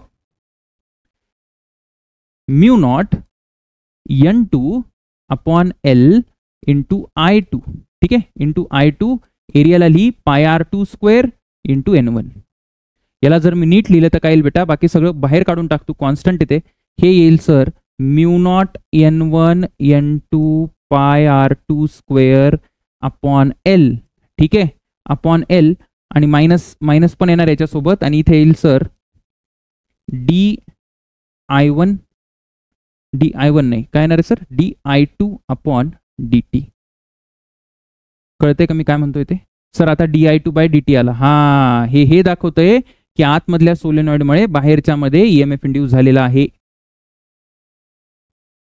आणि सर हे काय? मग आता तुम्ही जे हे लिहिलंय हे कॉन्स्टंट वालं, हे काय सर? बेटा हे आहे म्युच्युअल इंडक्टन्स. हे म्युच्युअल इंडक्टन्स आहे पहिल्यामध्ये. कसं आलं सर? कसं आलं? दुसऱ्यामध्ये करंट पास केल्यामुळे आलं. जर तू नीट बघितलं बेटा तर हे आणि हे काय सर? सेम आहे. म्हणजे मी म्हणू शकतो की M12 is equal to M21. अरे हो की नाही? लक्षात राहील का? लक्षात राहील sir.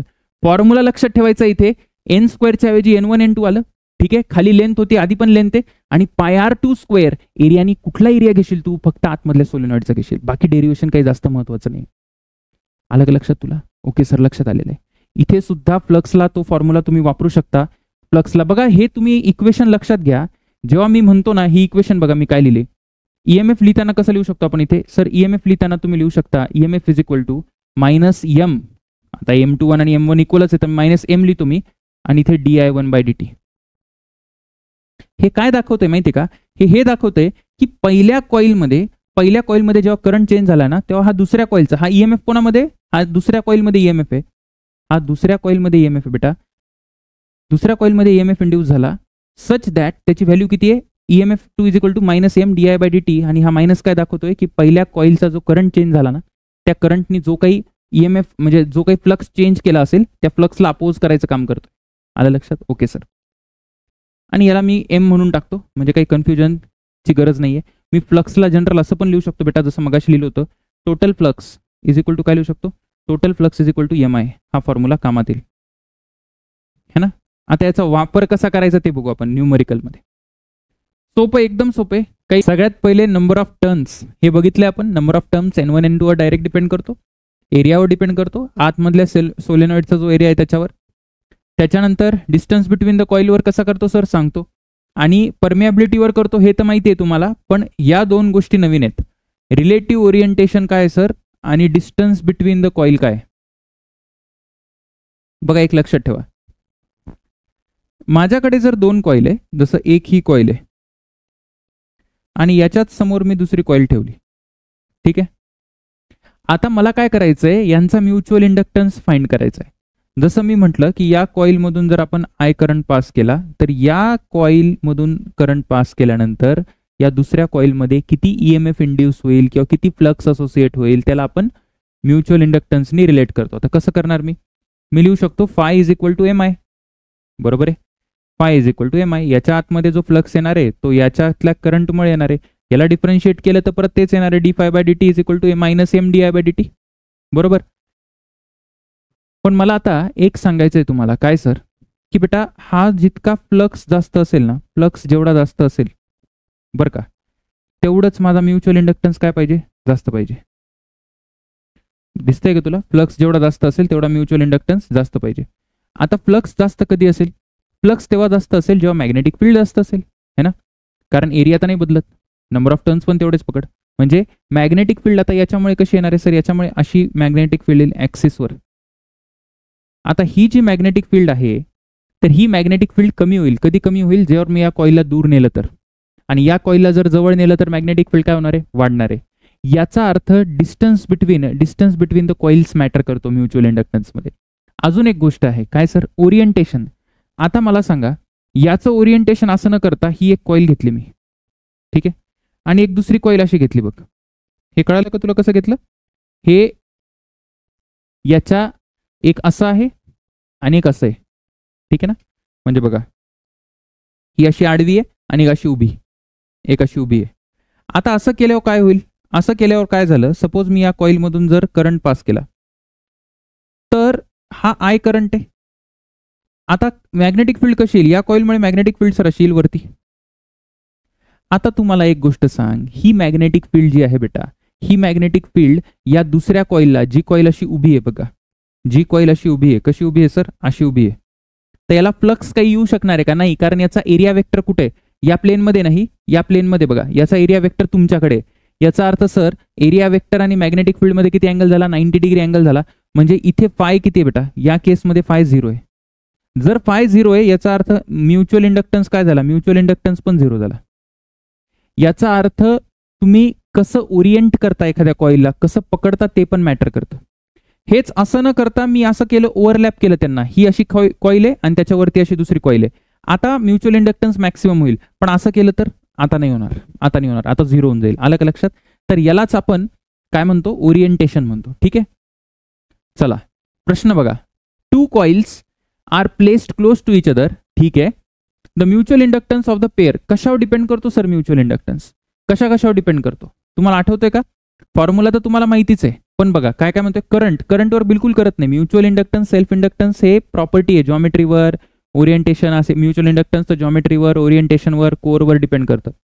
Rates at which current are changing in the 2 coils, current 2 कॉइलवर किती चेंज करता याच्यावर डिपेंड करतं का, बिलकुल करत नाही. करंट वगैरे त्याचा काही संबंध नाही. Relative position and orientation of the 2 coils, काय बोलले, relative position and orientation of 2 coils, बरोबर आहे. आता सांगितलं मी तुम्हाला असं का होतं ते. चौथं काय, मटेरियल ऑफ द वायर, हे महत्वाचं आहे. वायरच्या मटेरियलवर नाही डिपेंड करत, कारण वायरच्या मटेरियलवर काय डिपेंड करेल, करंट डिपेंड करेल. मग कशावर डिपेंड करतं बघा, वायरच्या मटेरियलवर नाही, मग मटेरियल ऑफ काय, मटेरियल ऑफ कोर याच्यावर डिपेंड करतं. हे लक्षात ठेवा. येतंय का लक्षात तुम्हाला. Okay okay sir. आता हा बघा काय प्रश्न आहे, with the decrease of current in the primary coil from 2 ampere to 0 in 0.001 second, बर, EMF generator in the second coil is इतकं. Mutual inductance of two coil is. बघा नीट लक्ष द्या. ईएमएफ काय असतो सर? ईएमएफ जो दुसऱ्या कॉइलमध्ये इंट्रोड्यूस झाला, दुसरी कॉइल जी आपण आतमध्ये घेतली होती, तुम्ही बाहेर घेऊ शकता, काही फरक पडत नाही, is equal to minus mutual inductance into current in another coil. असंच ना, di/dt इंटू अनदर कॉइल. एखाद्या दुसऱ्या कॉइलमध्ये आपण जर करंट चेंज केला, तर एका कॉइलमध्ये करंट चेंज केला तर दुसऱ्या कॉइलमध्ये ईएमएफ इंड्यूस होतो सर, है ना. आणि त्याचा हा फॉर्म्युला आहे. आता बेटा बघ, मला सांग ईएमएफ किती, सेकंडरी कॉइलमध्ये ईएमएफ किती झाला? ईएमएफ झाला सर 1000 व्होल्ट, मानलं. Is equal to minus mutual inductance दिलाय का तुला? म्युच्युअल इंडक्टन्स कुठे दिलाय? म्युच्युअल इंडक्टन्सच विचारलाय. बरं, आता di/dt च्या ऐवजी मी ΔI/ΔT वापरतो, बरोबर आहे. किती सांगितले त्यांनी सांगा बरं? 2 एम्पियर ते 0 एम्पियर, 2 ते 0 एम्पियर. याचा अर्थ मला चेंज कसा लिहावा लागेल? Final current minus initial current divided by time किती माझ्याकडे? 0.01 सेकंड. आता जर तुम्ही नीट बघितलं तर हे मायनस मायनस प्लस झालं, ठीक आहे. म्हणजे आता हे 1000 इंटू 0.01, ठीक आहे, आणि divided by 2 is equal to काय येणार आहे? एम येणार आहे. ओके, आलं लक्षात? Okay sir. मग आता हे जर बघायला गेलं तर हे किती येतं? हे 10/2 5 यायला पाहिजे. अरे सोपं आहे की नाही? डायरेक्ट फॉर्म्युला बेस्ड बेटा, काही डोकं लावायची गरज नाहीये. पुढे बघा, पुढे काय? Sir, a small square loop of wire side L is placed inside a large square loop. काय म्हणतायत बघा, नीट लक्ष द्या. माझ्याकडे एक मोठा स्क्वेअर लूप आहे, ठीक आहे, आणि याच्या आतमध्ये ना एक छोटासा अजून एक स्क्वेअर लूप घेऊ आपण. हा सेंटरला याच्या आतमध्ये स्क्वेअर लूप आहे, एकदमच छोटा आहे. बरं सर, आता याची साईड दिली तुम्हाला, छोट्याची साईड दिली एल आणि मोठ्याची साईड दिली कॅपिटल एल. आणि निश्चितच त्यांनी सांगितलंय की मोठ्याची साईड ही लहानाच्या साईडपेक्षा खूप मोठी आहे. The loops are coplanars and their centres coincide, मानलं. आता म्युच्युअल इंडक्टन्स कसा काढायचा? कशाला प्रोपोर्शनल हे तर ठीक आहे, पण कसा काढायचा ते तुम्हाला मी शिकवतो. बघा नीट लक्ष द्या. मी मानलं बेटा की याच्या बाहेरच्या याच्यातून करंट चाललाय आय, ठीक आहे. मला बघायचंय की इथं म्युच्युअल इंडक्टन्स किती आहे दोघांमधला. चला मानू आपण की याचे number of turns capital N1 आहे आणि याचे नंबर ऑफ टर्न्स किती आहे सर? कॅपिटल N2 आहे. काही फरक पडणार नाही. तर टोटल फ्लक्स जो आहे त्याला आपण कसं लिहितो सर? टोटल फ्लक्सला लिहिता तुम्ही म्युच्युअल इंडक्टन्स इंटू करंट, है ना. फ्लक्स कोणाचा लिहायचा? याचा लिहायचा फ्लक्स. सर याचा का बरं लिहिला तुम्ही? याचा यासाठी लिहिला बेटा, कारण की का लिहिला याचा? यासाठी लिहिला कारण की आपण कोणासाठी बघतोय? बाहेरून करंट पास केल्यावर आतमधल्या कॉइलला किंवा आतमधल्या स्क्वेअर लूपला किती फ्लक्स असोसिएटेड आहे किंवा किती ईएमएफ इंड्यूस होतो ते बघतो आपण. मग याला काय लिहिता येईल मला? आता फ्लक्सला काय लिहिता येईल? तुम्हाला लिहावं लागेल मॅग्नेटिक फील्ड. मॅग्नेटिक फील्ड याच्यामुळे लिहावं लागेल बरं का. मॅग्नेटिक फील्ड इंटू एरिया, त्याचा एरिया किती सर? L². चला इथपर्यंत आलं. आणि नंबर ऑफ टर्न्स पण मल्टिप्लाय करावं लागेल ना, N2 नी मल्टिप्लाय करावं लागेल की नाही? N2 नी का बरं मल्टिप्लाय केलं कळालं का तुम्हाला? कारण आतल्याचे नंबर ऑफ टर्न्स मॅटर करतील, है ना. हा फ्लक्स जो आहे तो एका टर्नसाठी आहे, एका टर्नसाठी. असे खूप सारे टर्न असतील तर N2 नी मल्टिप्लाय केलं, is equal to mutual inductance into I. आता मॅग्नेटिक फील्ड कशी लिहायची? तर मॅग्नेटिक फील्डचा फॉर्म्युला तुम्हाला माहिती आहे का? मॅग्नेटिक फील्डचा कसा फॉर्म्युला आहे सर? तर हा जो करंट आहे आय करंट, तर सेंटरला जर तुम्ही बघायला गेलं तर वायरमुळे मॅग्नेटिक फील्ड काढता येईल का तुम्हाला? कुठल्याही एका वायरमुळे काढायची. आउटसाइड मॅग्नेटिक फील्ड बघा. मॅग्नेटिक फील्ड कशी आहे? आउटसाइड आहे. मॅग्नेटिक फील्ड कशी काढता येणार? हे तुम्ही आता करंट मॅग्नेटिक इफेक्टमध्ये शिकला असेल. हा अँगल 45 आहे, हा पण अँगल 45 आहे.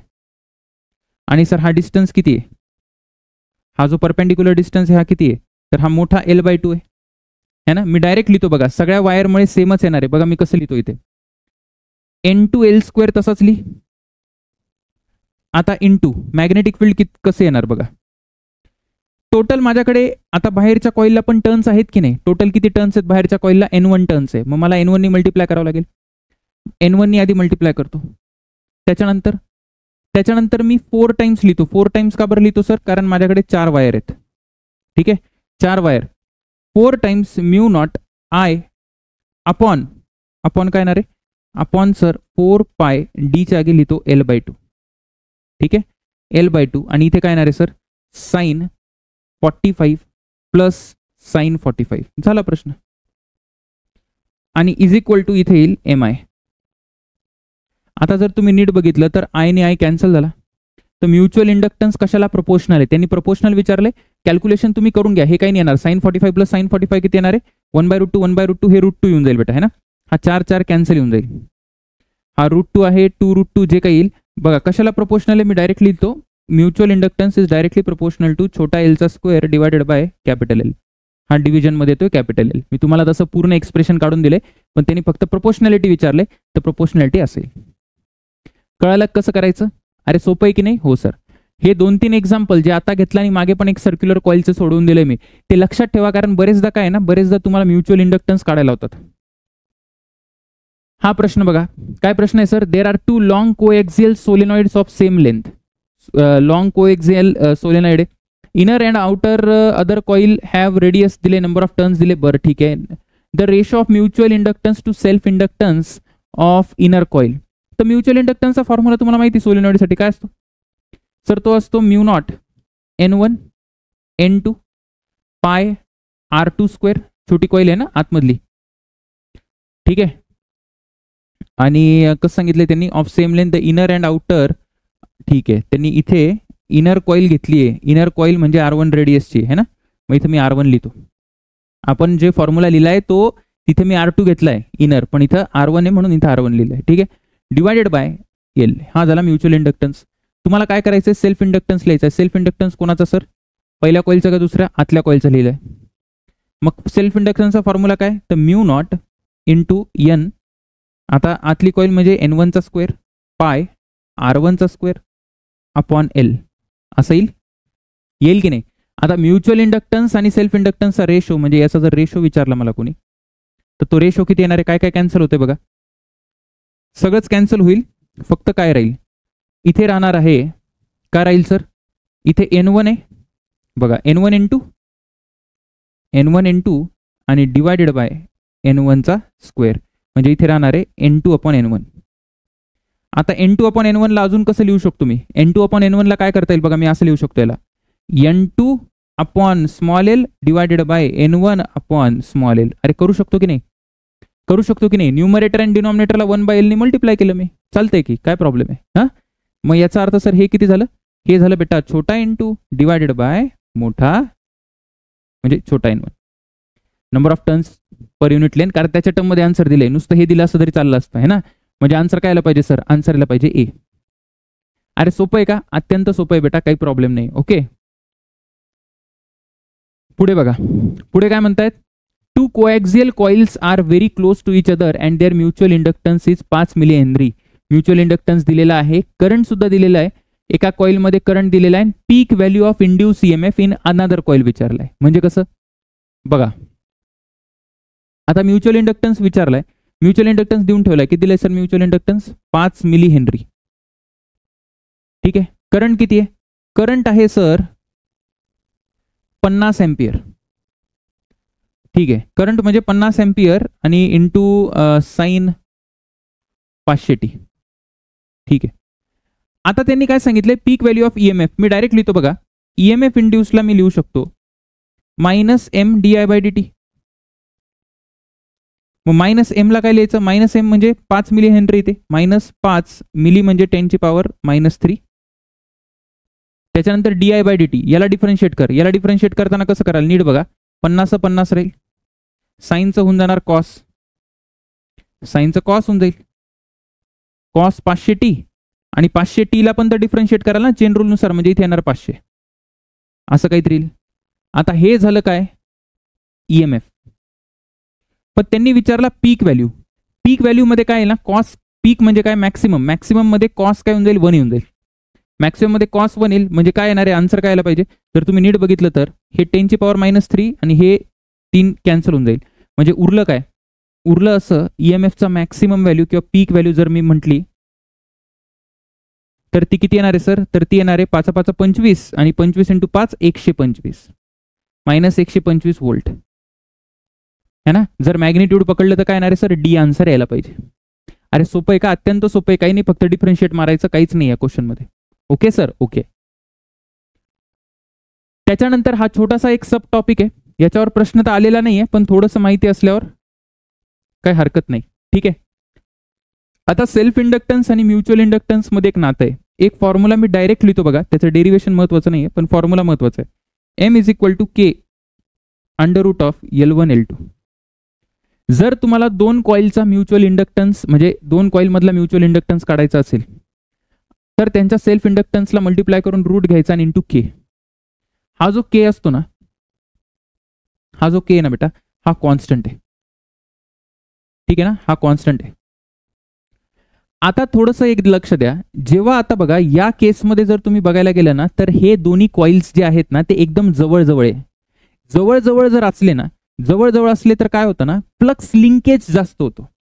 फ्लक्स लिंकेज म्हणजे तुम्हाला कळालं का, जास्त मला मॅग्नेटिक फील्ड अलाइन करायला पाहिजे. जसं बघा हा एक आहे सर आणि हा दुसरा आहे ना. जर मी याच्यातून करंट पास केला ना तर मॅग्नेटिक फील्ड लाईन एकदम व्यवस्थित अशी अलाइन करायला पाहिजे. जितक्या जास्त मॅग्नेटिक फील्ड लाईन्स याच्यामुळे याच्यात पास होतील ना तेवढा जास्त म्युच्युअल इंडक्टन्स असेल. आणि जर मी तुम्हाला असं केलं की याच्यातून असं केलं आणि याला दूर केलं तर आता काय होऊन जाईल, बऱ्याच मॅग्नेटिक फील्ड काय होतील बेटा, बाहेर चालले जातील. डिस्टन्स वाढवला तर मॅग्नेटिक फील्ड बाहेर गेला तर म्युच्युअल इंडक्टन्स कमी होईल, कारण फ्लक्स कमी होईल. मग अशी सांगितलं तसं, बरोबर आहे. म्हणजे जर जवळ जर प्लेस केले ना आणि ओरिएंटेशन चांगलं आहे तर इथे या केसमध्ये आयडियली मी के किती पकडतो, 1 पकडतो. चांगली गोष्ट आहे ना, चांगली गोष्ट आहे. एकदम क्लोजली स्पेस जर असले तर ठीक आहे. म्हणजे आता सर आणि इथे बघा, इथे थोडंसं बघायला गेलं ना तर इथे जे आहे ना बेटा, इथे गॅप आहे, मध्ये गॅप आहे. मग गॅप असल्यावर काय होतं माहिती का, गॅप असल्यावर तेवढा चांगला फ्लक्स लिंकेज होत नाही. कारण जर तुम्ही बघायला गेलं कुणी एकीकडून जरी तुम्ही पास केला, सपोज करंट मी असा पास केला ना आणि याच्यामुळे मला याच्यामध्ये बघायचं किती EMF इंड्यूस झाला, तर याच्या ज्या लाईन्स असतात सोलेनॉइडच्या तर आपण कसं पकडतो, अशी फील्ड पकडतो. पण चला तुम्ही अशी जरी पकडली तरी थोडंच पास होईल. कळतंय का तुम्हाला, जास्त होणार नाही. म्हणजे जवळ जेवढं असेल ना तेवढं चांगलं आहे. म्हणजे इथे के जो आहे ना बेटा तो <1 आहे. इथे जर बघायला गेलं तर इथे तर अजूनच अवघड आहे. का बरं अवघड आहे सर, कारण इथे जर सपोज मी आता इथून करंट पास केला, असा करंट पास केला तर मॅग्नेटिक फील्ड अशी झाली की नाही. मॅग्नेटिक फील्ड अशी आहे. आणि हा बघा याचा एरिया वेक्टर कसा आहे, तर याचा एरिया वेक्टर असा आहे बेटा, हा याचा एरिया वेक्टर आहे. याचा अर्थ B is perpendicular to area vector. याचा अर्थ मी म्हणू शकतो की फ्लक्स किती झाला सर, फ्लक्स 0. म्हणजे सर म्युच्युअल इंडक्टन्स किती झाला, 0. जर म्युच्युअल इंडक्टन्स 0 आहे तर के काय बेटा, तर के इज इक्वल टू 0 या केसमध्ये. तुम्हाला कळालं का, जेवढं क्लोजली स्पेस असतील, जेवढं चांगलं ओरिएंटेशन असेल ना तेवढं माझ्यासाठी चांगलं आहे. ठीक आहे. जसं बघा आपण क्वेश्चन जर सॉल्व्ह केलं तर तुम्हाला कळेल. प्रश्न काय, 2 coils of self inductance 2 milli henry आणि 8 milli henry are place so क्लोजचा अर्थच हा आहे की के इज इक्वल टू 1 आहे. That effective flux in one coil is completely linked. Completely म्हणजे सगळ्याच्या सगळ्या मॅग्नेटिक फील्ड लाईन्स पास होत आहेत. जर पहिल्यामध्ये मी करंट पास केला त्याच्यामधून येणाऱ्या ज्या मॅग्नेटिक फील्ड लाईन्स आहेत त्या दुसऱ्यामध्ये डायरेक्टली एंटर करतायत without any loss. The mutual inductance between this coil is, तर मग अशा वेळेस काय होईल ना, M is equal to K under root of L1 L2 हा माझा फॉर्म्युला आहे. मी असं लिहू शकतो, एम इज इक्वल टू के च्या 1 टाका, under root of L1 L2 जर तुम्ही केलं ना तर किती येणार आहे सर, तर बेटा हे येईल 8 × 2 म्हणजे हे किती आलं सर, 4 मिली हेनरी यायला पाहिजे. 4 milli henry is the correct answer. आता बघा या केसमध्ये बघा काय विचारलंय, 2 circular coils can be arranged in any of the 3 situation. Mutual inductance कुठे जास्त असेल, तर म्युच्युअल इंडक्टन्सचा फॉर्म्युला काय असतो, तर K times under root of L1 आणि L2. L1 आणि L2 सेम आहे. सेल्फ इंडक्टन्सची ओरिएंटेशनवर नाही डिपेंड करत. लिहून घ्या मी काय म्हणतोय, self inductance never depends on orientation. What depends on orientation sir, mutual inductance हा ओरिएंटेशनवर डिपेंड करतो बेटा. मग आता के ची व्हॅल्यू जी आहे, के ची व्हॅल्यू कोणासाठी जास्त असेल बघा, तर इथे की इथे. जर तुम्ही बघितलं तर मॅक्सिमम विचारलंय. इथे गडबड काय आहे ना, इथे परत तीच गडबड आहे. मॅग्नेटिक फील्ड लाईन्स कशा आहे तुम्हाला काढून देतो थोडंसं. सपोज मी असं म्हणतो इथून करंट पास झाला आणि इथे असा करंट पास झाला, कसा पण करंट पकडा, तर इथल्या मॅग्नेटिक फील्ड लाईन्स अशा येतील. ठीक आहे.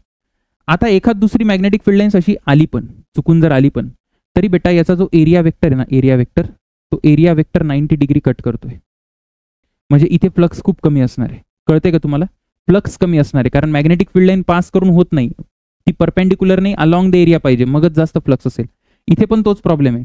याचा एरिया वेक्टर कसा आहे सांग बरं, याचा एरिया वेक्टर असा आहे सर, आणि याची मॅग्नेटिक फील्ड कशी आहे, तर याची मॅग्नेटिक फील्ड अशी. मग काहीच कामाचं नाही. काही कामाचं आहे का नाही सर, इथे पण फ्लक्स काय सर, इथे पण फ्लक्स एकदम कमी असेल, 0च्या बरोबर असेल अप्रॉक्सिमेटली. इथे बघा इथे काय होतंय सर, इथे हे दूर आहे, मान्य आहे दूर आहे, पण मग मॅग्नेटिक फील्ड लाईन्स अशा येतील ना, याच्यामुळे जे मॅग्नेटिक फील्ड लाईन्स अशा येतील. आणि सर याचा एरिया वेक्टर जरी पकडला तुम्ही, खाली पकडा वरती पकडा काही फरक पडत नाही, हा एरिया वेक्टर आहे. याचा अर्थ सर याचा फ्लक्स काय, याचा फ्लक्स जास्त आहे कारण याचा के जास्त आहे, सगळ्यात जास्त के याचा येतो. मग के जास्त आहे तर मॅक्सिमम कोणामध्ये मॅक्सिमम असेल, सेम इन ऑल सिच्युएशन नाही, मॅक्सिमम इन सिच्युएशन ए. कळालंय तुम्हाला ओरिएंटेशनवर कसं डिपेंड करतं. Yes sir.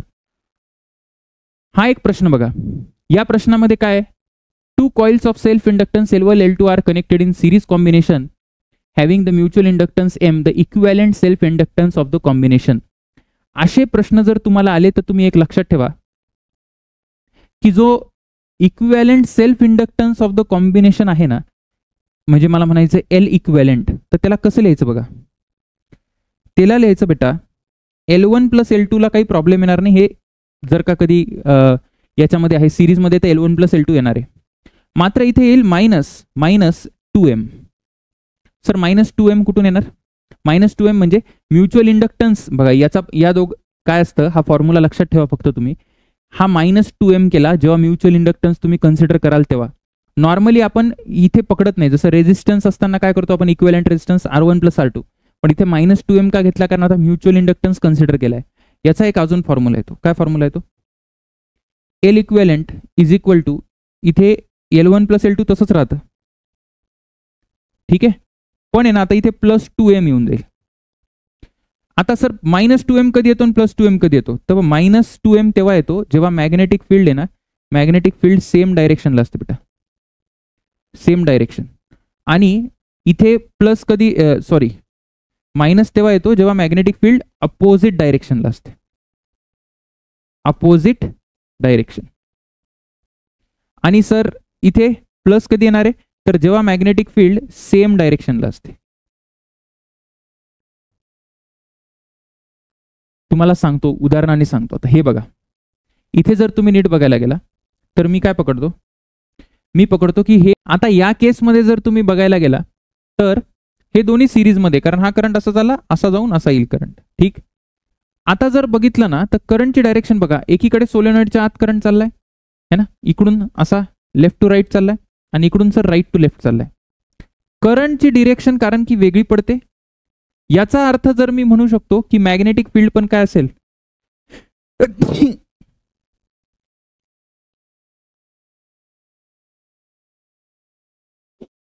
हॅलो, आता या केसमध्ये जर बघायला गेलं ना तर स्पष्ट दिसतंय, काय दिसतंय सर, की हे इंडक्टर आहे बेटा, हे इंडक्टर याच्याबरोबर सिरीजमध्ये, म्हणजे असा करंट आला, त्याच्यानंतर असा करंट गेला, हे असं आलं आणि मग असा फायनली करंट बाहेर आला. थोडंसं नीट बघा काय होईल की करंट कारण विरुद्ध दिशेला आहे, इकडून राईट टू इथून लेफ्ट टू राईट चाललाय आणि इथून कुठे सर राईट टू लेफ्ट चाललाय. करंट विरुद्ध दिशेला आहे म्हणजे मॅग्नेटिक फील्ड पण अर्थातच काय असेल सर, विरुद्ध दिशेला असेल. मॅग्नेटिक फील्ड कारण अपोजिट दिशेला आहे म्हणजे हा वाला फॉर्म्युला युजफुल पडेल. कसा सर, हा ए म्हणजे हा कुठे यायला पाहिजे, जर तुम्ही बघितलं तर डी ऑप्शन यायला पाहिजे. जर हे असं असतं बेटा, कसं, जर हा इंडक्टर असा अरेंज केला मी, असा जर अरेंज केला आणि असा जर करंट फ्लो होतोय ना, तर दोन्हीकडे जर करंट आहे ना तो लेफ्ट टू राईट चाललाय है ना. मग आता अशा केसमध्ये जर बघायला गेलो मी, तर अशा केसमध्ये मग हा फॉर्म्युला येईल, कुठला फॉर्म्युला येईल सर, हा वाला फॉर्म्युला जो आपण लिहिलाय ना की L इक्विव्हॅलंटला आता मी लिहू शकतो L1 plus L2 plus 2M, ठीक आहे. मात्र अन्यथा मला अपोजिटच लिहावं लागेल. चला आता आपण एक शेवटचा प्रश्न बघू. शेवटचा प्रश्न बघितल्यानंतर झाला म्युच्युअल इंडक्टन्स सेल्फ इंडक्टन्स जेवढं आहे ना बेटा तेवढं सगळं कव्हर केलं आपण. Two coils have self inductance 4 milli henry आणि 1 milli henry respectively. The currents in the two coils are increased at a same rate. ठीक आहे, करंट आहे ना बेटा di/dt आहे ना, di/dt आहे ना तो सेम दिलाय. चला मानलं. पुढे काय सांगितलंय त्यांनी, at certain instant of time both coils are given same power. Power पण सेम आहे, पॉवर जी आहे ना ती पण सेम आहे. मग पुढे काय म्हणतायत ते, if I1 I2 are the currents in the two coil then at the instant of time the value of I1 upon I2 is. ते कसं करणार बघा, सेल्फ इंडक्टन्स दिलेले ना त्यांनी, दोन कॉइलचे काय दिले सर, सेल्फ इंडक्टन्स दिले आणि करंट सांगितलं increase at the same rate. तर लोड घ्यायचं नाही अजिबात. मी व्होल्टेज किंवा ईएमएफ ला काय लिहू शकतो, व्होल्टेज म्हणा ईएमएफ म्हणा, याचा मॅग्निट्यूड जर बघायला गेलं तर तो काय येईल, सर तो येईल L D I by D T. येणार आहे की नाही? जर तुम्ही सेल्फ इंडक्टन्स दिलंय बेटा, सेल्फ इंडक्टन्स दिले तर ईएमएफ असा लिहिता येईल मला, काही प्रॉब्लेम नाही. Okay sir. इथं म्युच्युअल इंडक्टन्सचा काही विषय नाही आहे, कारण ते दोन कॉईल वेगवेगळे आहेत. आलं का लक्षात? दोन कॉईल वेगवेगळे आहेत आणि त्यांनी काय विचारलंय, I1 अपॉन I2 चा दोन्ही कॉईल मधून करंट पास केलाय. आपण जेव्हा म्युच्युअल इंडक्टन्स काढतो तेव्हा एकामधून कोणातरी करंट पास करतोय ना, एकामधून कोणाकडून तरी करंट पास होतो. तर पॉवर जी असते बेटा ती काय असते सर, V इंटू आय. बरोबर आहे. Okay sir. आता व्होल्टेजला काय लिहू शकतो मी, L D I by D T लिहू शकतो बघा, कारण पॉवर सेम आहे तर मी म्हणू शकतो, कारण पॉवर सेम आहे सर, तर मी असं म्हणतो की V1 into I1 is equal to V2 into I2. थोडंसं V1 ला कसं लिहिता, V1 ला लिहा sir L1 DI by D T, कारण DI by D T same आहे दोन्हीकडे, into I1 is equal to L2 DI by D T. लिहू शकतोय, एकदम 100% लिहू शकता सर, काही प्रॉब्लेम नाही. I2 DI by D T ने DI बाय डी टी मारून टाक. L1 I1 is equal to L2 I2. तुला काय विचारलं, I1 upon I2. I1 upon I2 जर बघितला तुम्ही, I1 अपॉन I2 तर काय येणार आहे सर, L2 अपॉन L1 येणार आहे. L2 अपॉन L1 कर किती येतो, तो येईल बेटा 1/4. 1/4 आन्सर यायला पाहिजे, विषय संपलेला आहे.